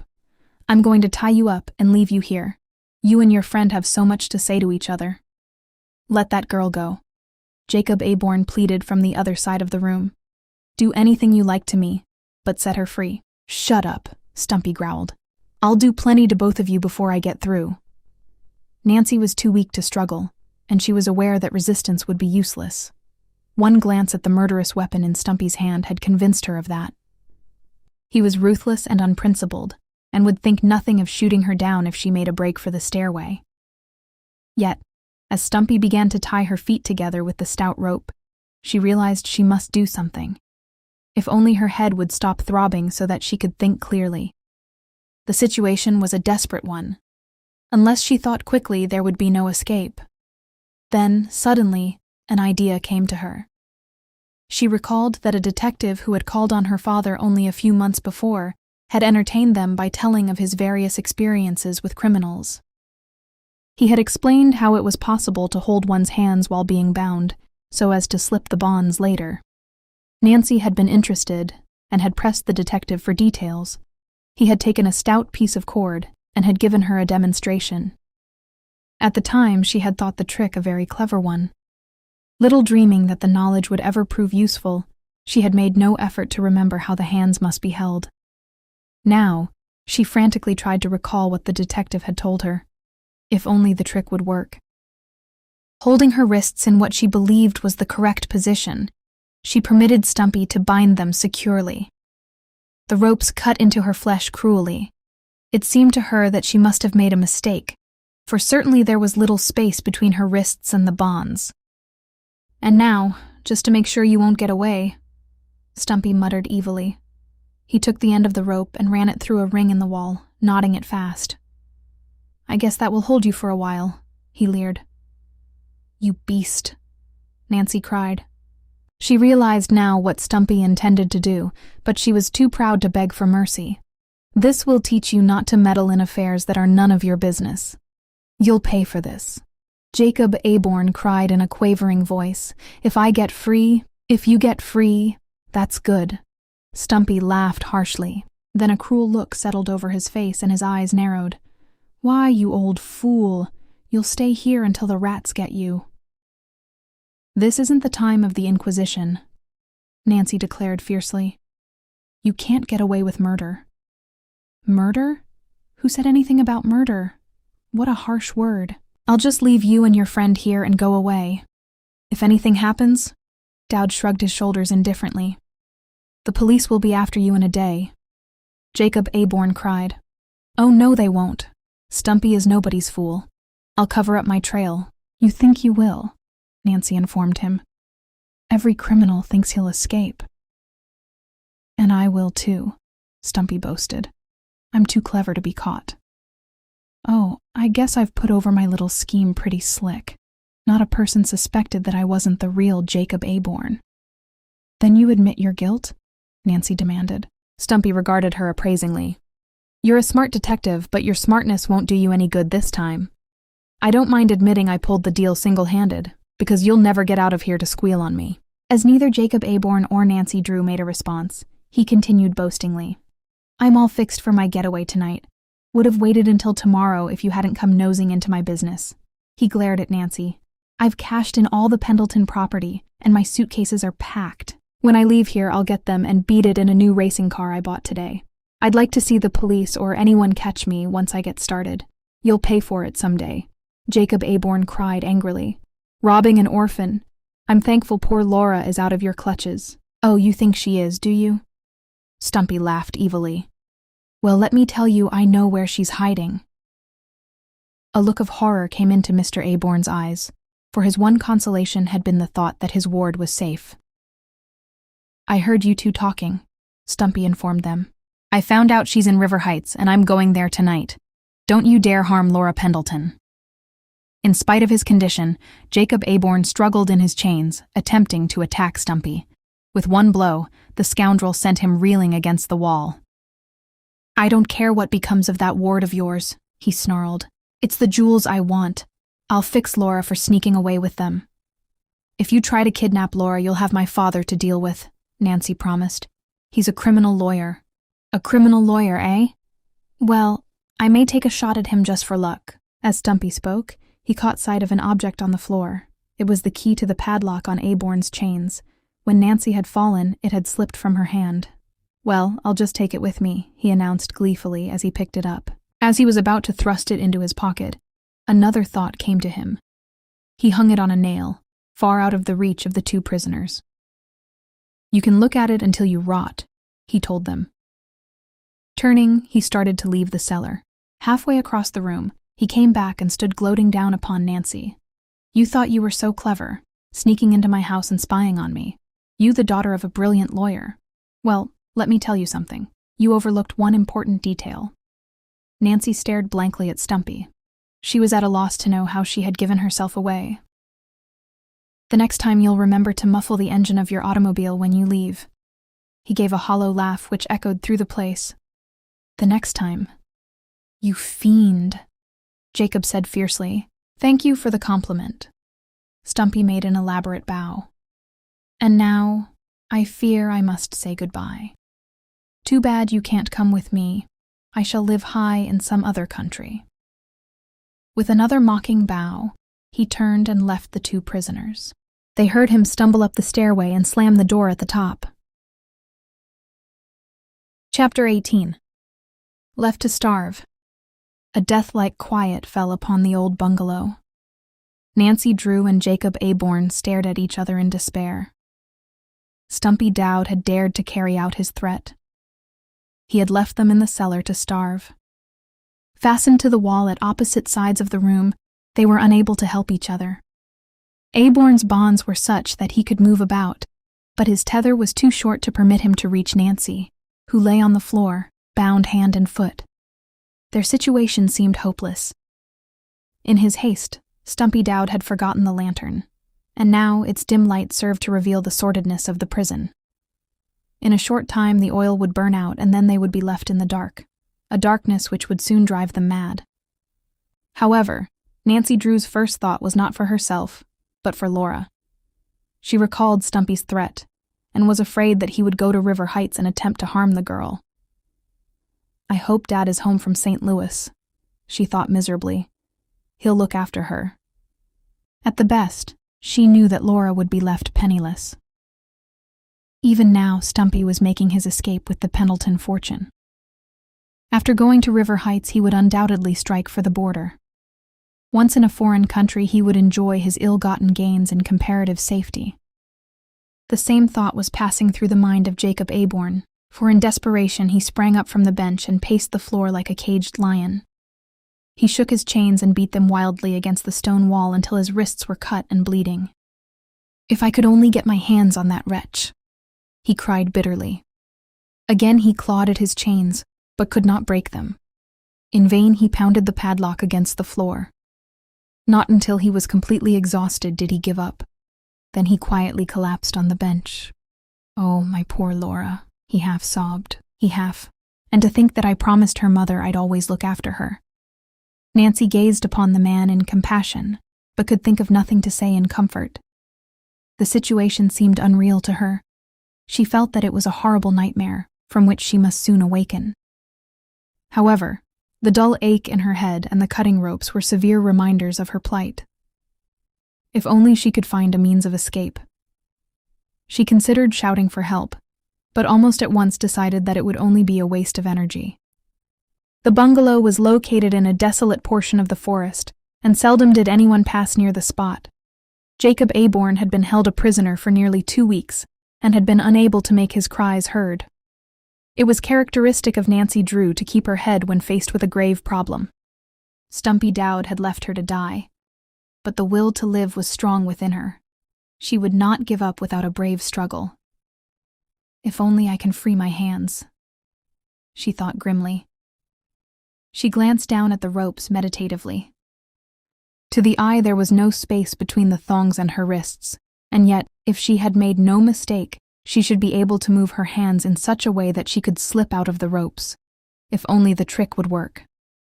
Giving her wrists a peculiar twist, she was elated to find a little slack in the ropes. She tried to slip her hands from the bonds but could not. However, Nancy was not ready to give up. She hoped that by moving her hands back and forth, she would eventually be able to free herself. Frantically, she began working at the ropes. After a few minutes, her wrists became chafed and tender, but the knowledge that she was making a little progress gave her new courage. After a time, Jacob Aborn sat up on the bench at the opposite side of the room. He said nothing as he watched her work, and his very silence told Nancy that he had given up all hope of escape. Presently, however, his interest quickened. "You're getting it?" he demanded eagerly. "I think so," Nancy returned. Grimly, she struggled to free herself. Her hands and wrists were now bleeding, but she was oblivious of the cuts and bruises. The realization that Stumpy Dowd was speeding toward River Heights to make trouble for Laura drove her to more frantic efforts. She must escape. Then, without warning, the light in the lantern went out, and the room was plunged in darkness. The supply of oil had been exhausted. Nancy found it more difficult to work, but she kept doggedly on. Each minute seemed an eternity. Then, after a quarter of an hour, success was hers. With a cry of pleasure, she pulled her hands free from the ropes. "I did it," she cried. Jacob Aborn sprang up from the bench, his chain clanking loudly against the floor. "Then we'll escape. We may be able to catch that scoundrel yet." Nancy did not respond, for she was working grimly at the ropes which bound her feet. Stumpy had tied the knots securely, and they were stubborn. She could have severed the ropes in an instant with a knife, but was forced to pick them out with her fingers. It was tedious work. "There," she exclaimed, as she untied the last knot. "I'm free." She sprang to her feet and tottered uncertainly. The blow on her head had left her dizzy, and her limbs were cramped from lack of circulation. Leaning weakly against the wall, she recovered her equilibrium. "Have courage," she called out to Jacob Aborn. "I'll set you free in a minute if I can find the key." "It's hanging from a nail on the north wall," Mr. Aborn directed her eagerly. Stumbling across the cellar, Nancy groped about on the damp wall. Stumpy had hung the key in plain sight of his two victims as a means of torturing them, but now his action served them to advantage. Nancy struck a nail with her hand, and the key clattered down at her feet. Fumbling about in the dark, she found it and ran to Jacob Aborn's side. Quickly working at the padlock, she set the man free. The chains fell to the floor with a loud thud. "Now to catch Stumpy Dowd," she cried. "We must hurry or he will get away." "He had to go back to the house after the money," Jacob Aborn said tensely. "We may catch him there." Chapter 19. In Pursuit. Nancy Drew urged Jacob Aborn to make haste, for she little realized to what desperate physical straits his long imprisonment had brought him. At the exultation of being free of his bonds, he had leaped to his feet in the dark cellar, eager to rush to the bungalow on the lake before Stumpy Dowd should have a chance to escape. But as he moved forward several steps, he felt his knees sink uncertainly. Nancy, unaware of the physical anguish Jacob Aborn was enduring, groped about in the darkness for the bottom step of the stairway leading from the cellar. Presently her foot touched it, and she called out to her companion. He dragged himself to her side, scarcely able to walk. "Are you ill, Mr. Aborn?" Nancy demanded anxiously. She could not see his face. "Oh, no," the man protested quickly. "I'm only a bit weak from being tied up like a dog in a kennel. My legs will be all right after I've used them a few minutes." But try as he would, the man was unable to climb the stairway unassisted. Nancy, realizing his predicament, reached out a strong arm to help him. Even then, Jacob Aborn was forced to stop frequently for a brief rest, leaning upon Nancy for support while he recuperated his strength. But at last, the top of the stairway was reached, and he then insisted that he was able to walk without her help. Nancy led the way to the living room window, and after climbing out to the porch, assisted Jacob Aborn to crawl through the opening. "What a relief," he gasped, filling his lungs with pure air. "This is the first decent breath I've had in nearly 2 weeks." In the east, the moon was just rising over the forest, and stars were commencing to peep through the clouds which were now breaking up and drifting swiftly along the sky like scudding ships at sea. The cellar had accustomed Nancy's eyes to a blacker darkness than that which now faced her, and it was possible to make out objects well enough to pick the route through the forest. Yet, glancing uneasily at Jacob Aborn, she wondered if he would be able to walk the short distance to the roadster. "Do you think you can make it?" she questioned. "It isn't far to my car." "I think so," Laura's guardian declared grimly. Nancy offered her arm again, and at a slow pace they walked across the clearing. Entering the forest, they had gone but a short way, when Mr. Aborn sank down on a log along the trail, breathing heavily. "I've got to rest," he murmured, his voice shaky from fatigue. "You go on without me, Nancy." "Just rest here for a moment, Mr. Aborn," Nancy said encouragingly. "I'm sure you will be all right in a few moments." She was unwilling to desert Jacob Aborn, for if she went on ahead, she was afraid he would never reach the bungalow on the lake. At the same time, she was impatient at the delay. Already Stumpy Dowd had a good half-hour's start. Unless they hurried, he would escape with Laura's fortune. Once he had left the bungalow, it would be difficult to pick up his trail again. "It's only a little way farther to the car," Nancy urged gently after Mr. Aborn had rested for a few minutes. With an effort, he arose from the log and wavered unsteadily on his feet. "I can make it now," he insisted. "We can't let that scoundrel escape." Leaning heavily on Nancy, he moved forward again, more rapidly than before. His breathing came hard, but he offered no complaint and refused to pause again even for a brief rest. His nerve carried him along. For Laura's sake, he exerted himself to the utmost. It was a walk that Nancy never forgot. Time and again, Jacob Aborn stumbled and would have fallen headlong had it not been for the sturdy support the girl gave him. "You'd better leave me and go ahead alone," he said several times. "I'm willing to try my best, but I know I can't make it." "Oh, yes you can, Mr. Aborn," Nancy urged. "It's only a short distance now to the place where I left my roadster. As soon as we reach that, you'll be safe." "You're a very kind girl to do all this for me," murmured the exhausted man. "We've got to do it. Think of Laura." And thus Nancy urged him forward. Through the bushes and around a number of the rocks they stumbled. Once both went headlong, and Nancy had almost all the wind knocked out of her. But she picked herself up and managed to drag the man once more to his feet. "How much farther?" he whispered hoarsely. "Only a short distance," she answered as lightly as she could. "Keep up your courage and we're bound to get there." Presently, with a feeling of relief, Nancy caught sight of her automobile standing in the bushes where she had left it. Although she had not mentioned her fears to Jacob Aborn, she had been afraid that Stumpy Dowd might have taken the car.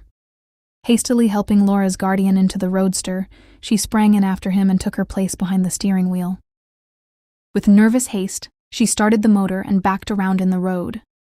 The car shot forward in a burst of speed. Neither driver nor passenger exchanged a word as they raced madly toward the bungalow. Nancy had her hands full managing the steering wheel, for she was taking the rough road at dangerous speed. Driving as near the bungalow as possible, she helped Mr. Aborn to alight. Abandoning the automobile, they started afoot through the forest. As before, Nancy offered Mr. Aborn her arm, helping him along. She was relieved that he walked with less difficulty. A few minutes, and they came to the clearing. Directly ahead, they caught a glimpse of the house. To their disappointment, the windows were dark. "I'm afraid the bird has flown," Nancy observed quietly. "It looks that way," Jacob Aborn admitted gloomily. "Still, he may be there yet. The windows were dark earlier in the evening, and he was here then. At least it will be wise to approach cautiously. Yes, we're unarmed and would be no match for him if he heard us coming. We don't want to place ourselves in his power a second time. Oh, if I can get my hands on that scoundrel." Jacob Aborn gritted. The thought gave him new strength, and he moved eagerly forward again. Cautiously, the two crept toward the house, approaching from the rear. "You haven't a key, I suppose?" Nancy whispered. "No. That villain took it away from me along with everything else. Never mind. I know a way to get in." However, as Nancy drew near the bungalow, she saw that there was no need of a latchkey. The back door stood ajar, as though someone had fled without taking time to shut it. With Mr. Aborn close behind her, Nancy Drew stepped cautiously into the kitchen. There was profound silence. The bungalow appeared deserted. Crossing the room on tiptoe, she groped about on the kitchen table and found an oil lamp. Lighting it, she picked it up and hurried toward the living room. Pausing in the doorway, she cast a critical glance about and saw that everything was in disorder. A chair had been overturned, a small rug was out of place, papers were scattered all about. The 2 suitcases which Stumpy Dowd had packed earlier in the evening were missing. "He's escaped," Nancy exclaimed in bitter disappointment as she surveyed the confusion. Just then her eye fell upon the safe, and she saw that the door was wide open. With a little cry of alarm, she rushed across the room and looked inside. With the exception of a few papers, everything had been taken. Snatching up the papers, Nancy hastily examined them. As she had feared, they were worthless. Laura's fortune. She cried angrily. "That rascal has escaped with every penny of it. Oh, my poor Laura." Jacob Aborn groaned. He moved heavily over to the safe and gave it one hopeless glance. "He's taken everything of mine, too. I don't mind for myself. It's only that Laura must suffer for my negligence. It wasn't your fault, Mr. Aborn. We'll capture that man somehow." We must notify the police. I'll telephone the station this minute. You can't. There isn't a phone in the house. You have no phone? Nancy echoed. Oh, what an aggravation. Oh, why didn't I have one installed? Jacob A. Bourne demanded of himself. I always intended to. Where is the nearest one? At the hotel. Then we must go there at once. I'm afraid it will be too late. That scoundrel has too great a start. We must try to capture him anyway. With luck we can do it. Yes, we must try, Jacob A. Bourne exclaimed. He started toward the door, but was forced to grasp the back of a chair for support. Nancy ran to him and eased him into the chair. You're too ill to go, she cried. One quick glance had assured her that he was on the verge of collapse. Only the hope that he might save Laura Pendleton's fortune had given him the strength to reach the bungalow. Now he was too nearly exhausted to go farther.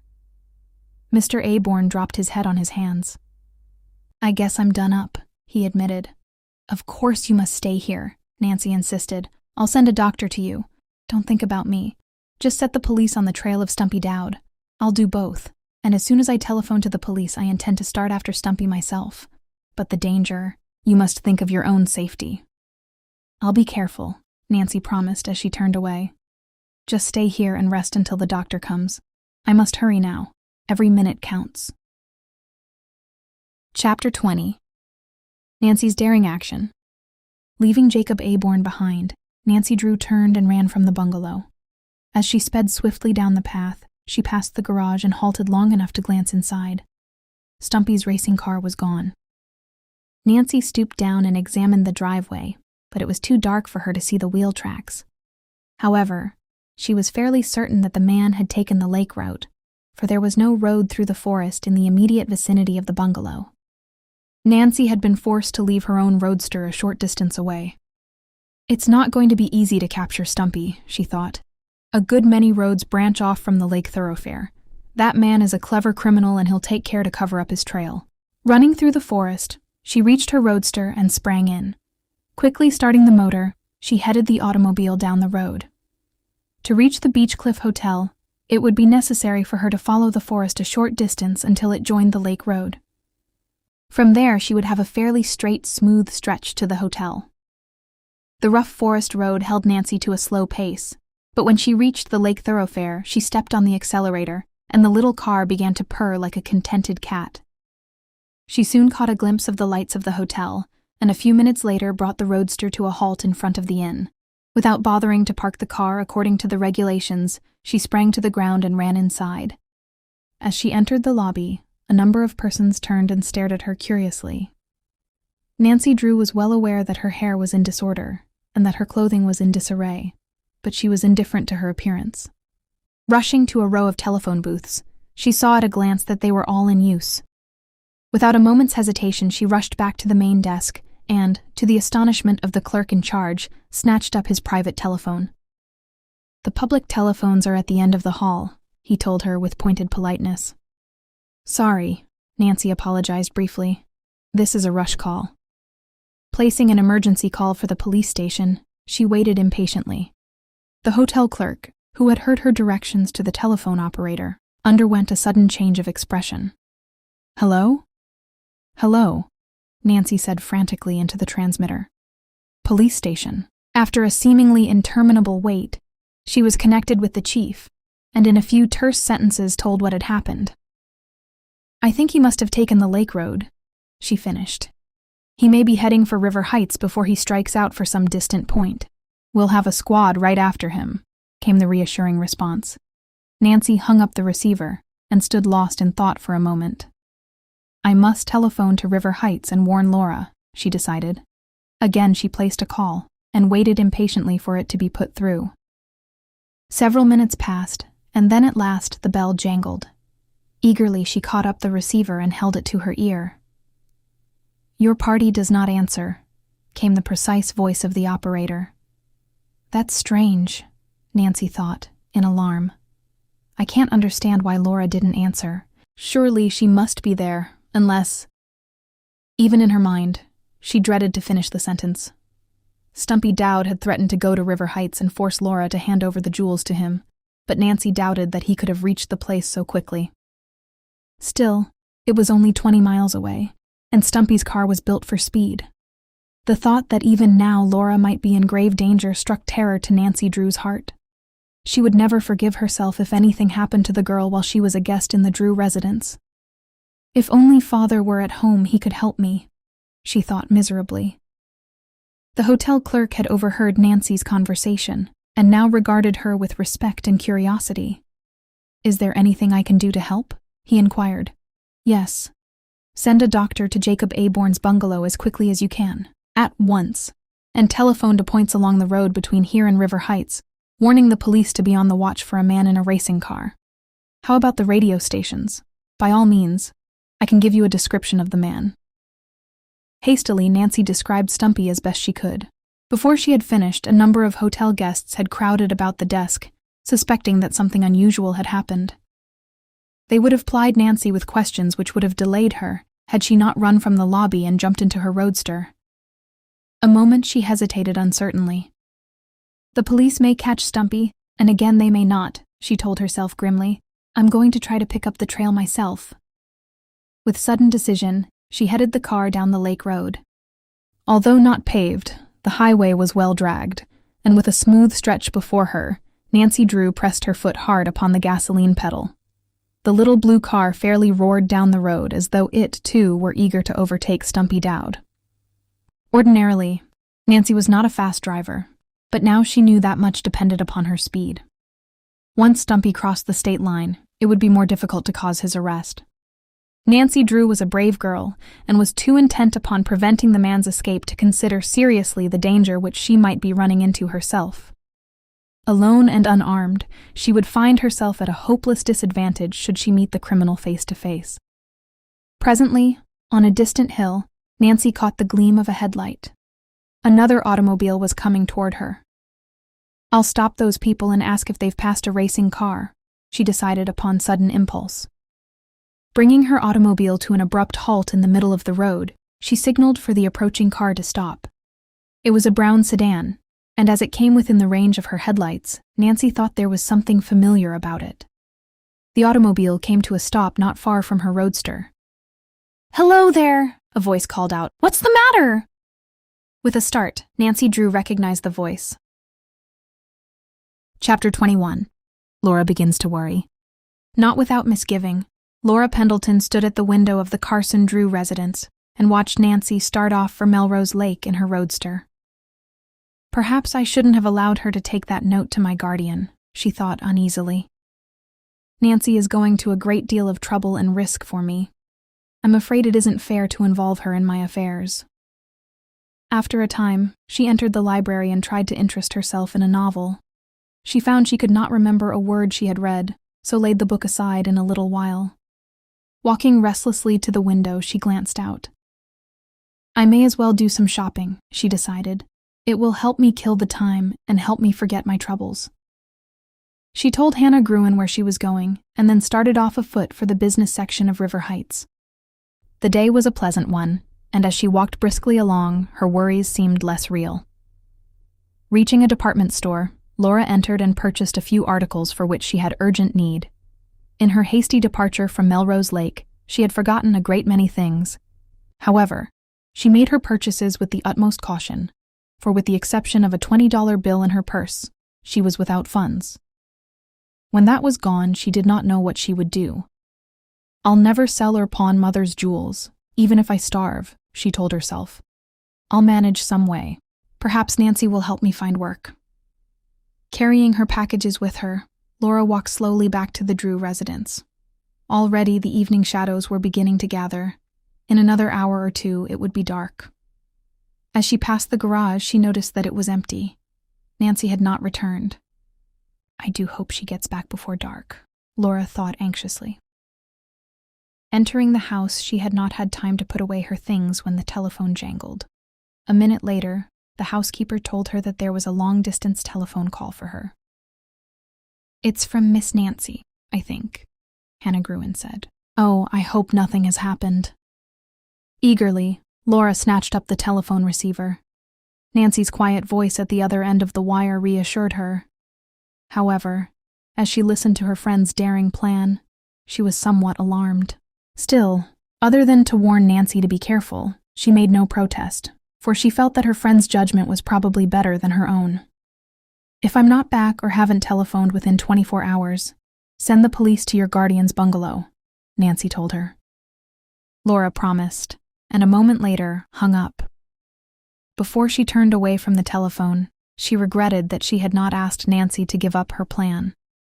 She doesn't realize what a mean man Jacob Aborn is, she told herself. If he catches her prowling about the bungalow at night, there's no telling what he may do. Tempted to call Nancy back, she picked up the telephone again.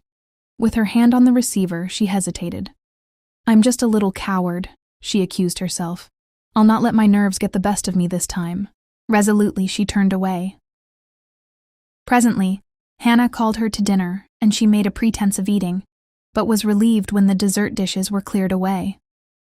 Returning to the living room, she tried to read the evening paper. The hours dragged slowly along, and still there was no sign of Nancy. Several times Laura walked to the window and cast a hopeful glance down the driveway. "I suppose it's too early to expect her home," she told herself.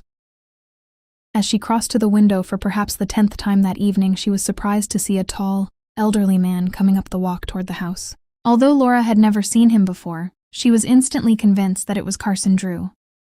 He thrust open the front door and his eyes fell upon her. "Hello, Nancy," he called. "It's good to get back home again." "Oh, I beg your pardon. I couldn't see your face. I thought you were my daughter. I don't wonder you are surprised to find a stranger in your home," Laura said, with a friendly smile. Quickly, she introduced herself and told Carson Drew what had happened and why Nancy had gone to Melrose Lake. She ended by apologizing for her presence in the house. "You're entirely welcome to our hospitality," Mr. Drew assured her cordially when she had finished her story. "But I'll admit I'm rather worried about Nancy. Tell me more about that guardian of yours. What does he look like?" Laura gave a detailed description of the man. Did you say that his name is Jacob Aborn? Wait a minute." Walking over to the desk, he began to rummage in a drawer. Laura noticed the stern expression on his face and was troubled. After a brief search, Carson Drew brought out a small photograph and handed it to Laura. "Is that your guardian?" Laura stared at the photograph in amazement. "Why, it is." "It's Jacob Aborn." Carson Drew shook his head. "That man is Stumpy Dowd." "I don't understand. Stumpy Dowd is a clever criminal. He has a long police record. Just now he is at large." "Stumpy Dowd," Laura exclaimed in horror. "You mean my guardian is a criminal?" "It looks that way, and a particularly tough one at that. And Nancy has gone up there to see him. What if something should happen to her? We must get in touch with her at once. Do you know the hotel where she is staying?" "Yes. But it's pretty late now. Perhaps she isn't there. That's what we want to find out." Now thoroughly excited, Laura ran to the telephone and placed a call to the Beechcliff Hotel. Impatiently, Carson Drew waited for a response. When the bell finally rang, he snatched up the receiver. "Hello?" he said eagerly. It was the voice of the hotel telephone operator that greeted him. "We are unable to reach your party. Miss Drew is not in her room." Carson Drew turned from the telephone, a drawn expression upon his face. "She's not in," he informed Laura. "That may mean anything, and again it may not. I'm afraid Nancy is in trouble." "Oh, what shall we do? I must go to Melrose Lake as quickly as I can. May I go too? It was my fault that Nancy went there, and I want to help if I can. We may run into danger. I'm not afraid." Laura, who by nature was timid, had suddenly become calm and determined. "Then get your things quickly." As Carson Drew issued the order, he jerked open a drawer in the table and pulled out a revolver. Hastily loading it, he stuck it in his pocket. "I'm ready," Laura announced. Rushing from the house, they climbed into Mr. Drew's brown sedan. He backed out of the garage and, without stopping to close the doors behind him, headed toward Melrose Lake. "Oh, I hope we get there in time," Laura breathed. Carson Drew made no response, but his hands clenched more tightly on the steering wheel. Chapter 22. A Chance Meeting. Nancy Drew could scarcely believe her ears when she heard an answering shout from the automobile which had halted near her roadster. She recognized the voice of her father. With a cry of joy, she sprang from the car and ran across the road toward the sedan. "Father," she cried. "Nancy." As Carson Drew recognized his daughter, he hastily climbed out of the sedan and welcomed her into his arms. "What a relief to find you safe and sound," he exclaimed. "When Laura told me why you had gone to Melrose Lake, I was afraid for you. What has happened?" "Oh, everything. I guess I'm lucky to be alive. But there's no time to tell you now. We must capture Stumpy Dowd first. He's escaping with Laura's fortune. Tell me, did you meet a racing car between here and River Heights?" "Not that I recall." "We met only 2 automobiles," Laura added, "and both were family cars. Then Stumpy didn't head for River Heights after all." "He's probably striking for the state line," Carson Drew declared. "The police will look for him on the River Heights road. Stumpy will escape unless we can pick up his trail ourselves. I was almost positive he took this road."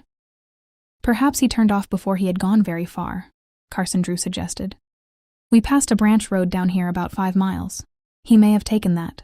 Where does it lead?" "To Hamilton, and from there across the state line. Then he probably took that road." "Oh, if we can catch him. He has such a head start. Come on, we can do it," Carson Drew cried. He turned quickly to Laura.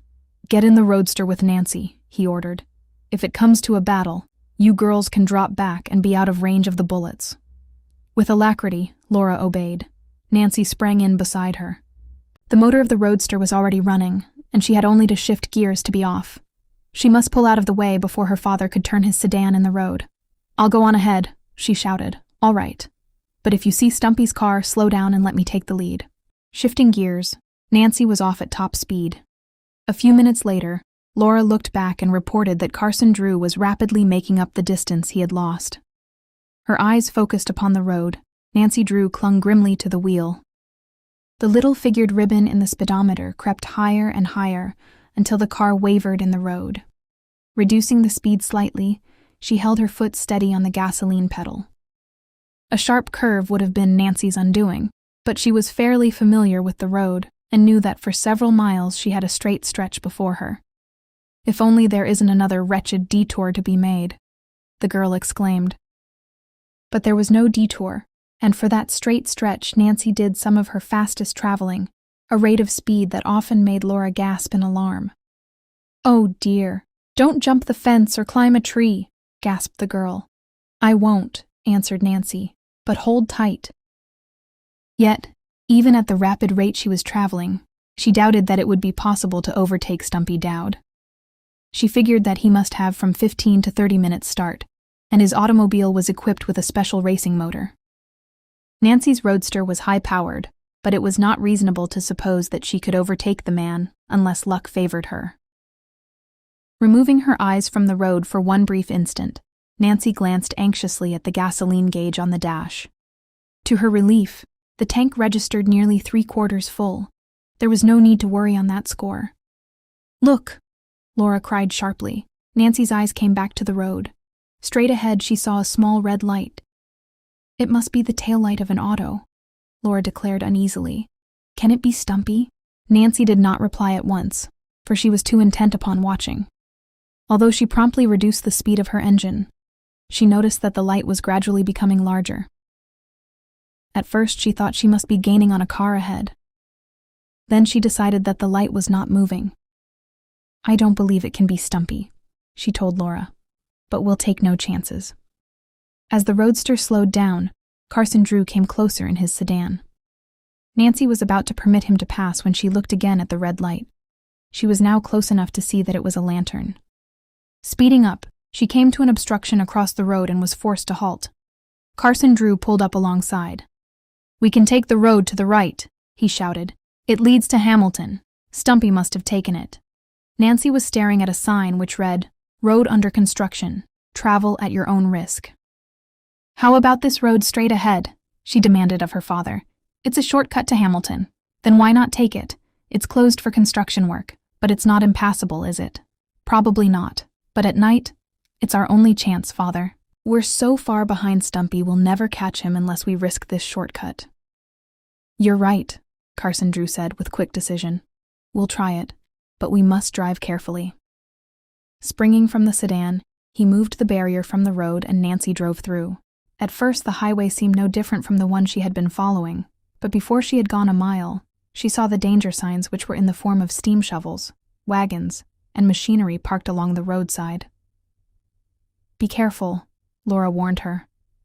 Soon the little roadster was wallowing in soft dirt, and each instant Nancy half expected the wheels to sink to the hubs. The engine pulled hard but did not stall. Nancy handled the wheel dexterously, weaving her way around objects in the road.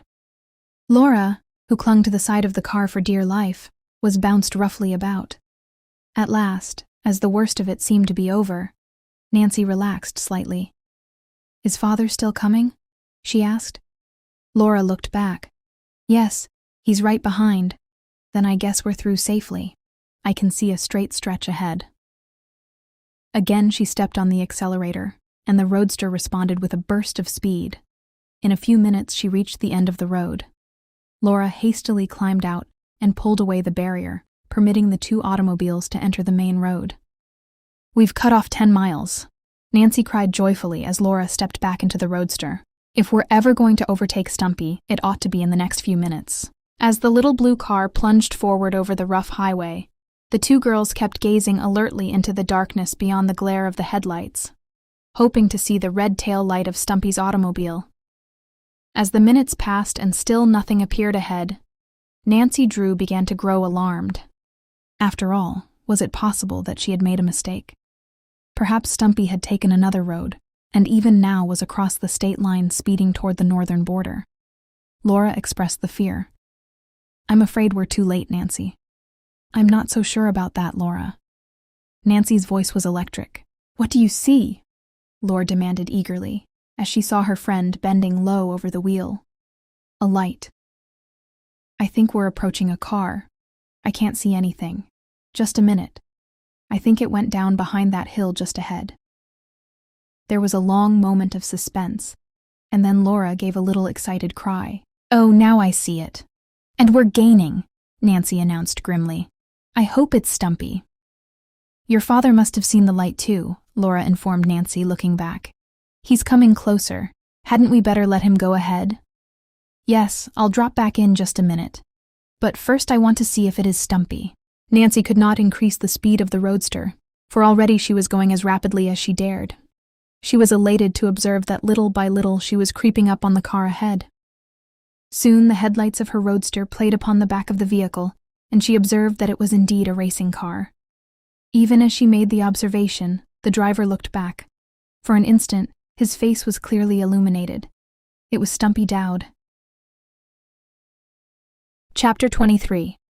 A Bad Turn. As Nancy Drew recognized Stumpy Dowd in the racing car directly ahead, she remembered her promise to her father and pulled to the side of the road. Carson Drew flashed by in the brown sedan. He too had recognized Stumpy. Keeping close behind her father's automobile, Nancy kept her eyes on the red tail light. Stumpy, becoming aware that he was being followed, made a sudden burst of speed, and the distance between the cars was increasing. Oh, he's getting away, Laura cried anxiously. He'll not escape. Nancy returned grimly. Dad is speeding up too. She too increased the speed of her roadster to keep in the race. And what a race it was. With utter disregard for safety, Stumpy's car lunged over the rough roads, closely followed by Carson Drew's sturdy sedan. To Nancy and Laura, who maintained the reckless pace, it seemed a miracle that the three automobiles remained between the fence posts. We're gaining again, Nancy observed a minute later. Just then a shot rang out. Carson Drew had fired as a warning for Stumpy to halt. Instead of stopping, he answered in kind. There came a vivid flash of fire from his car, and an instant report. Stumpy had not shot into the air. A bullet whizzed dangerously close to the windshield of the brown sedan. Keep back, Nancy, Carson Drew shouted. The warning was lost in the roar of the wind. On and on the three cars raced. Stumpy gained ground, and then lost it again. Carson Drew approached nearer and nearer. He would soon be within gun range, and this time he intended to shoot at the automobile tires and force Stumpy to halt. Nancy sensed that the end was drawing near, for it was apparent that the racing car had reached its maximum speed. Stumpy was making his last stand, and knew it. He looked back over his shoulder frequently now. Nancy had never seen such reckless driving. Where would the mad race end? Suddenly a look of horror came into Nancy's eyes. Straight ahead she saw a huge black and white checkerboard sign at the side of the road. Its significance sent a cold chill over her body. There was a sharp curve to be made. At the rate the three automobiles were traveling, they could never stay on the road. Instantly, Nancy cut her throttle and slammed on the brakes. But to her terror, she saw that her father and Stumpy Dowd were racing on. In their eagerness, they had failed to see the warning sign. Speeding up again for an instant, Nancy leaned her head out the window and tried to attract her father's attention. "Stop," she screamed frantically. A curve. Whether her father heard her or had seen the danger himself, she did not know, but he slammed on his brakes. The sedan skidded sideways, and for a moment Nancy held her breath, fearful lest it turn turtle into the ditch. By skillful manipulation of the steering wheel, Carson Drew recovered control. The moment she had warned her father, Nancy tried to bring her own roadster to a stop, but she had gained so much momentum that she dared not slam on her brakes suddenly. Shutting off her gasoline and easing on the footbrake gradually, she saw the curve ahead and estimated that she would be able to make it without overturning. Laura, her face pale and drawn, gripped the seat fearfully, but no cry escaped her. It was Nancy who gave a frightened exclamation. In the racing car ahead, Stumpy Dowd was oblivious of approaching danger. He looked back over his shoulder and waved tauntingly as he saw the distance between Nancy's car and his own rapidly increase. "Look! Look! The curve!" Nancy shouted. She had shouted the warning involuntarily, for a moment's reflection would have told her that Stumpy could not hear.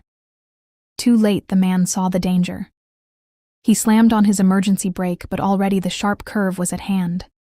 The racing car turned turtle at the edge of the road, wavered an instant, then plunged over the side of a steep cliff. "Oh!" Laura screamed. "He'll be killed." As Nancy rounded the curve in safety and brought the roadster to a quivering halt, she avoided for the moment looking down into the valley. But for only an instant did she hesitate to view the wreck of the racing car. Springing from her roadster, she rushed to the edge of the road and courageously looked down over the cliff. Laura came running after her, and Carson Drew, who had just brought his sedan alongside of the roadster, was close behind. In horror, the three gazed down into the valley. The car had rolled nearly to the bottom of the little valley, and had overturned against a boulder. A wheel had been torn loose from its axle and the body had been mashed in. There was no sign of Stumpy Dowd, but it was inconceivable that he could still be alive. A silence held the trio as they gazed down upon the wreck and realized that their own fate might have been similar. At last Carson Drew found his voice. "I guess it's all over with Stumpy now." "Oh, he may be alive," Nancy cried hopefully. "We must get him out of the wreckage." "You girls stay back," Mr. Drew said quietly, for he did not wish to expose them to a horrible sight. "I'll see what I can do." "No, Father. You'll need me to help if he's still alive." "I'll go too," Nancy insisted. Following her father, she lowered herself over the cliff and grasped the branch of a tiny tree to keep from falling. Laura hesitated a moment, and then, summoning all of her courage, scrambled after her friend. The three rescuers half slid, half stumbled down the slope. There was no sound from the vicinity of the wreck. "Stay back until I've had a look," Carson Drew warned the girls again. Nancy intended to obey, for she had no desire to be the first to investigate the wreckage. But as she scrambled down the side of the cliff, she saw a red flame flash up from the front end of the car. She knew what that meant. The automobile had caught fire. With the gasoline tank in close proximity, there would soon be an explosion. "Hurry, hurry," she urged her father. Carson Drew had seen the flames, and he, too, realized the need for haste. Unless they worked quickly, it would be impossible to get Stumpy's body from the wreck. Sliding and falling down the slope, Nancy caught up with her father, and together they rushed toward the automobile. Flames were leaping up from the front end, At any moment there might be an explosion. The car was half overturned and rested against a large boulder. Stumpy was pinned beneath the wreckage. With frantic haste, Nancy Drew and her father reached under the automobile and dragged the man out.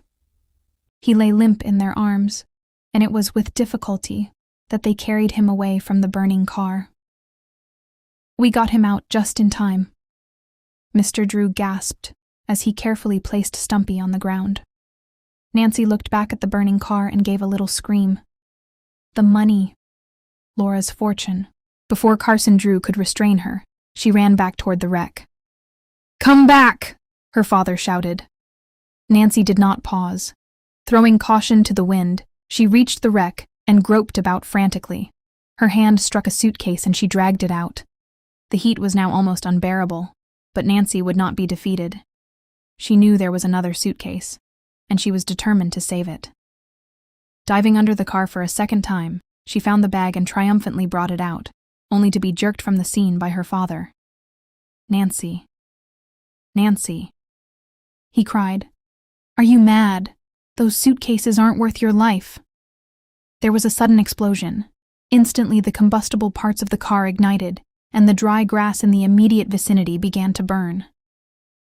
As Nancy Drew realized what a narrow escape she had had, she trembled slightly. "Oh, Nancy." Laura clung weakly to her. "If anything had happened to you..." "Well, I wanted to get those suitcases," she defended her action. "What if they had burned?" Carson Drew demanded. "Then Laura would have been without her fortune. All her money is in those 2 suitcases, unless I miss my guess." "My money?" Laura gasped. "Then I do have a fortune?" "You certainly have," Nancy assured her. "And you risked your life to save it for me? Oh, how can I ever repay you?" "Don't think about that now," Nancy said quickly. "I have a long story to tell you, but it must wait. Our first duty is to look after Stumpy." Carson Drew had already turned his attention to the inert form which lay on the ground. A deep gash had been cut in Stumpy's forehead, and his right arm had been badly broken. His face was deathly white, and he did not appear to be breathing. Chapter 24. Stumpy's Fate. "I am afraid," began Carson Drew, but did not finish the sentence. Instead, he leaned over Stumpy Dowd and placed his fingers on the man's pulse. Is he dead?" Nancy asked fearfully after a few moments. Carson Drew relinquished Stumpy's wrist and turned grave eyes upon his daughter. "He's still alive, but his heart action is very weak. I don't believe we'll be able to get him to the hospital. But we must try. Yes, of course. But it's not going to be easy to get him to the automobile. There's a blanket in my roadster. Perhaps we could carry him on that." "I believe we could." "Then I'll get it." Nancy scrambled up the cliff to the road and returned in a few minutes with the blanket. The unconscious Stumpy was lifted gently and placed upon it. Mr. Drew and the 2 girls gathered up the corners and began the difficult climb. As they carried him to the automobile, Stumpy gave no sign of recovering consciousness. "I'm afraid we can't do him much good," Mr. Drew commented, as they stretched him out on the rear seat of the sedan. "I believe he's recovering consciousness," Nancy observed quietly. As she spoke, the man stirred slightly and groaned. "That's an encouraging sign," Carson Drew declared. "We'll rush him to the hospital at Hamilton." "I'll go back after the suitcases and catch up with you later," Nancy suggested. "All right, that will be wisest, I guess. We must rush Stumpy to the hospital without a minute's delay." He turned to Laura. "Perhaps you had better ride with me and keep an eye on Stumpy. I don't think he will recover enough to make trouble, but someone had best watch him. You don't mind?"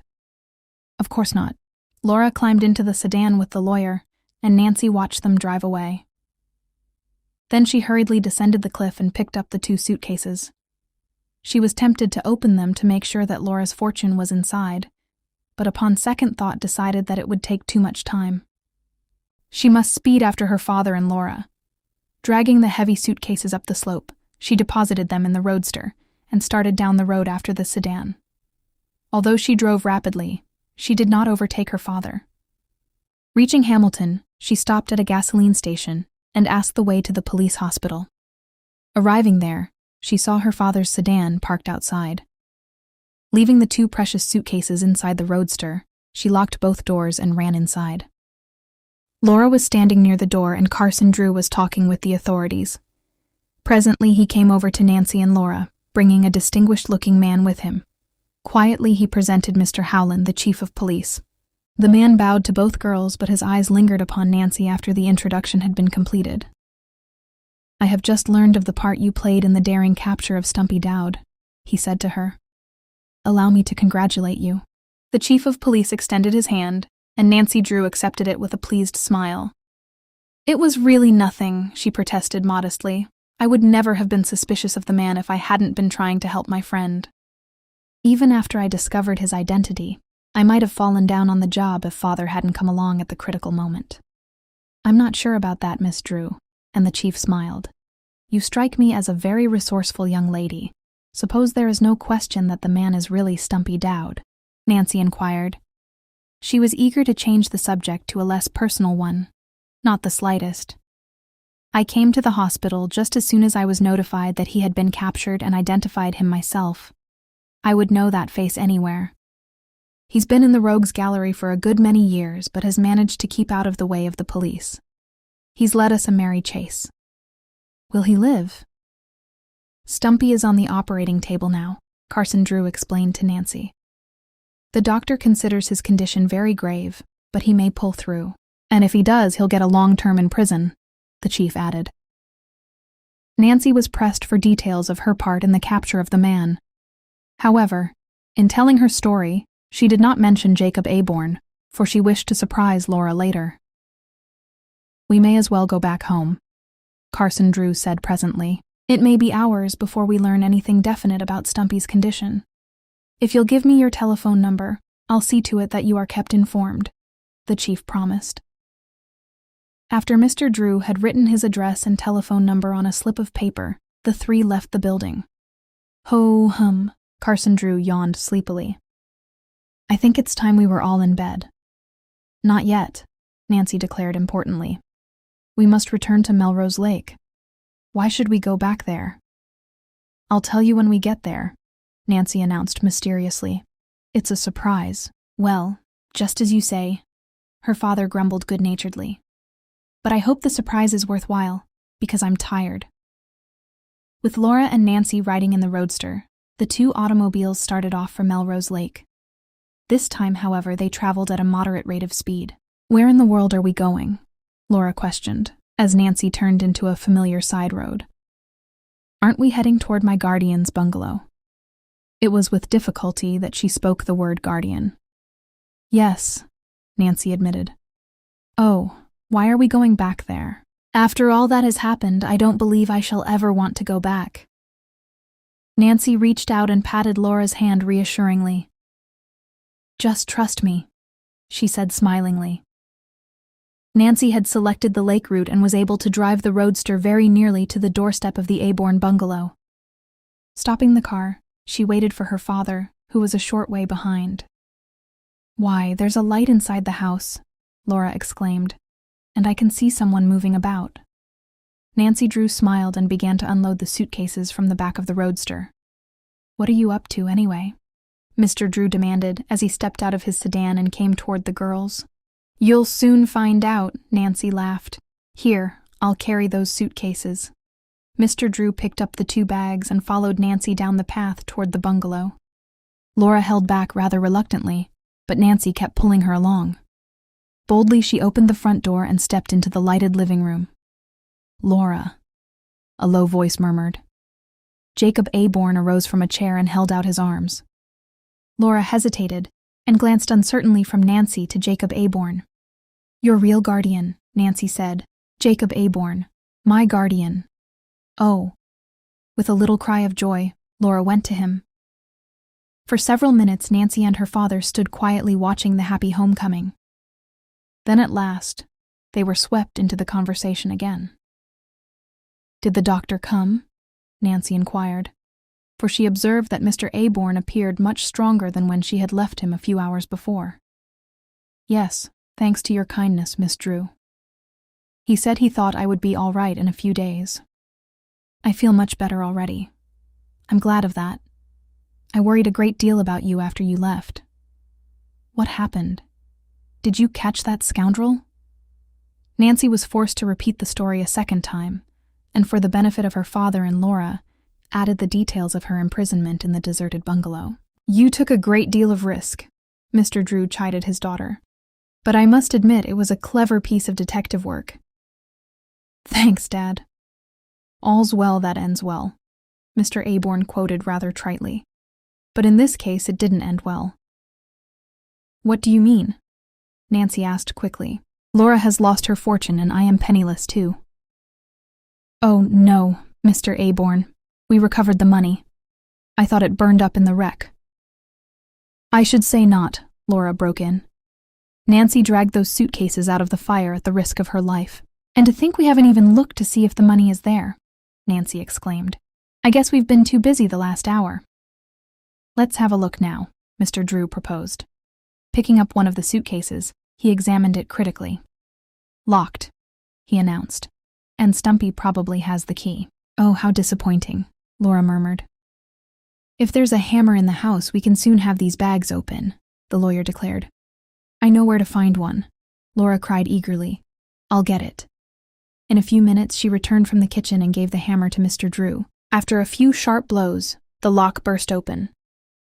Anxiously, the four looked inside. Carson Drew pulled out a great deal of clothing, but a careful examination revealed nothing of value.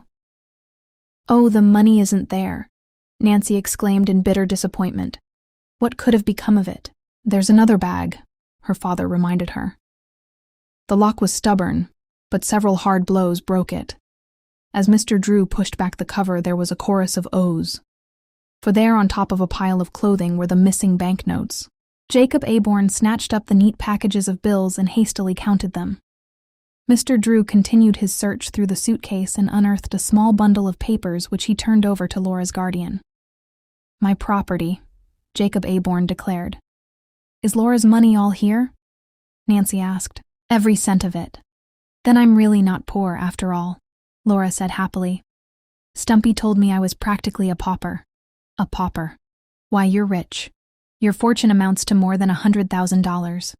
$100,000. Oh, I can scarcely believe it. You deserve every cent of it, Nancy said kindly.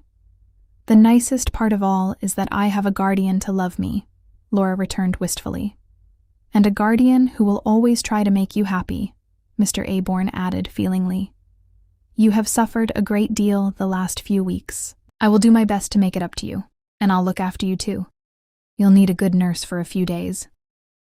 Then we'll leave you in good hands, Mr. Drew said as he picked up his hat.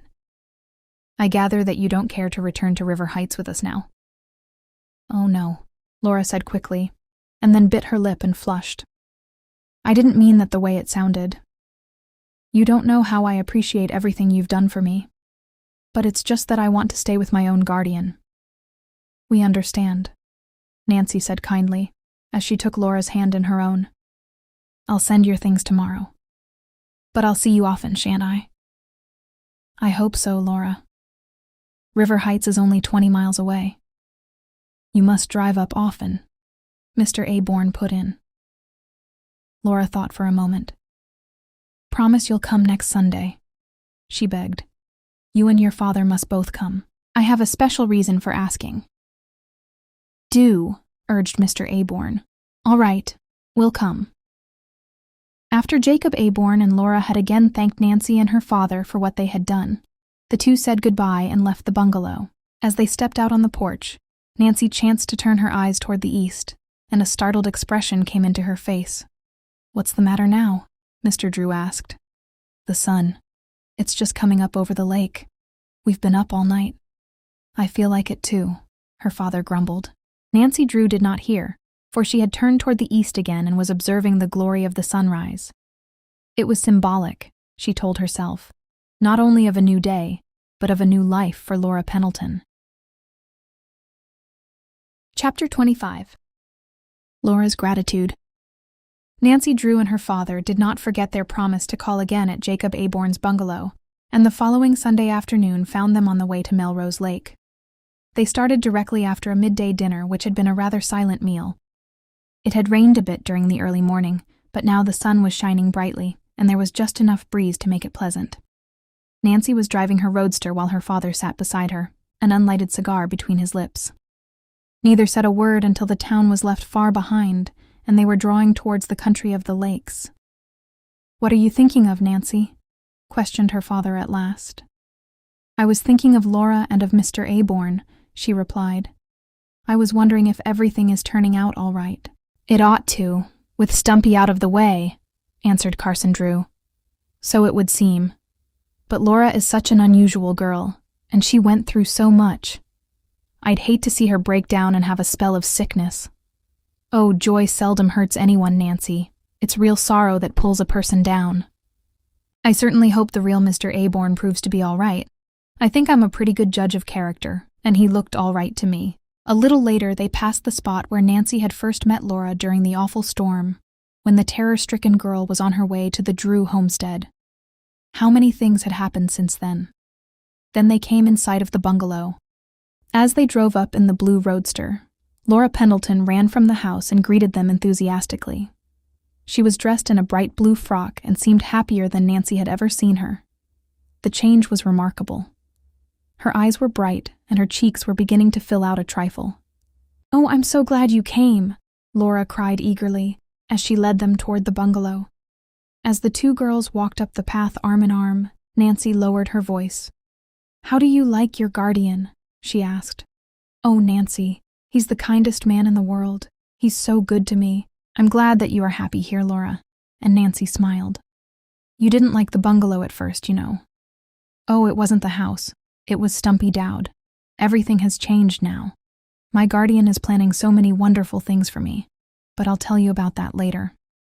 "How is Mr. Aborn?" Nancy inquired solicitously. They had reached the porch by this time, and Jacob Aborn himself opened the door. He had heard Nancy's question. "I never felt better in my life," he assured her. "I've had a wonderful nurse." Mr. Aborn drew up comfortable chairs for the two guests and sat down beside Laura on the davenport. After the four had chatted for some time, a maid served tea. Over the cups, Mr. Aborn told of his plans for his ward. "I want her to rest this summer and enjoy her friends," he declared. "This fall, if I feel I can part with her for a few months, I'll send her to a girls' school." "You'll like that, Laura?" "Oh, I'll love it. I've always dreamed of going to a boarding school. But of course I shan't want to leave you. Don't worry on that score, Laura. I'll probably spend most of my time coming to visit you." "You're spoiling me," Laura laughed. She turned to Nancy. "Mr. Aborn is planning so many wonderful things for me. He's building a tennis court in the yard, and I'm going to take swimming lessons. I want to get Laura a motorboat," Mr. Aborn explained, "but think she should know how to swim first. And the nicest of all, I'm to have a new roadster something like yours, Nancy. Then you'll be able to drive over to River Heights and see me often." "Indeed I will. And you and your friend, Helen Corning, must come here. We'll have regular weekend parties." By the way, Jacob Aborn turned to Mr. Drew, abruptly changing the subject. "Have you learned anything about Stumpy Dowd?" "Why, yes, I thought you knew. I've heard nothing. The Hamilton chief of police telephoned yesterday. You'll not be bothered by that man again." "You mean, he's dead?" "Oh no," Nancy broke in hastily. "His injuries weren't as serious as the doctor at first thought. He has been removed from the hospital and sent to jail. He'll probably get 25 years, eh, Dad?" 30, I believe, her father corrected. Jacob Aborn nodded in satisfaction. "Well, he'll receive his just due at that. When I think of the way that man tried to rob Laura—" "Oh, Nancy, we owe you so much," Laura said earnestly. "You saved my guardian's life and you recovered my fortune.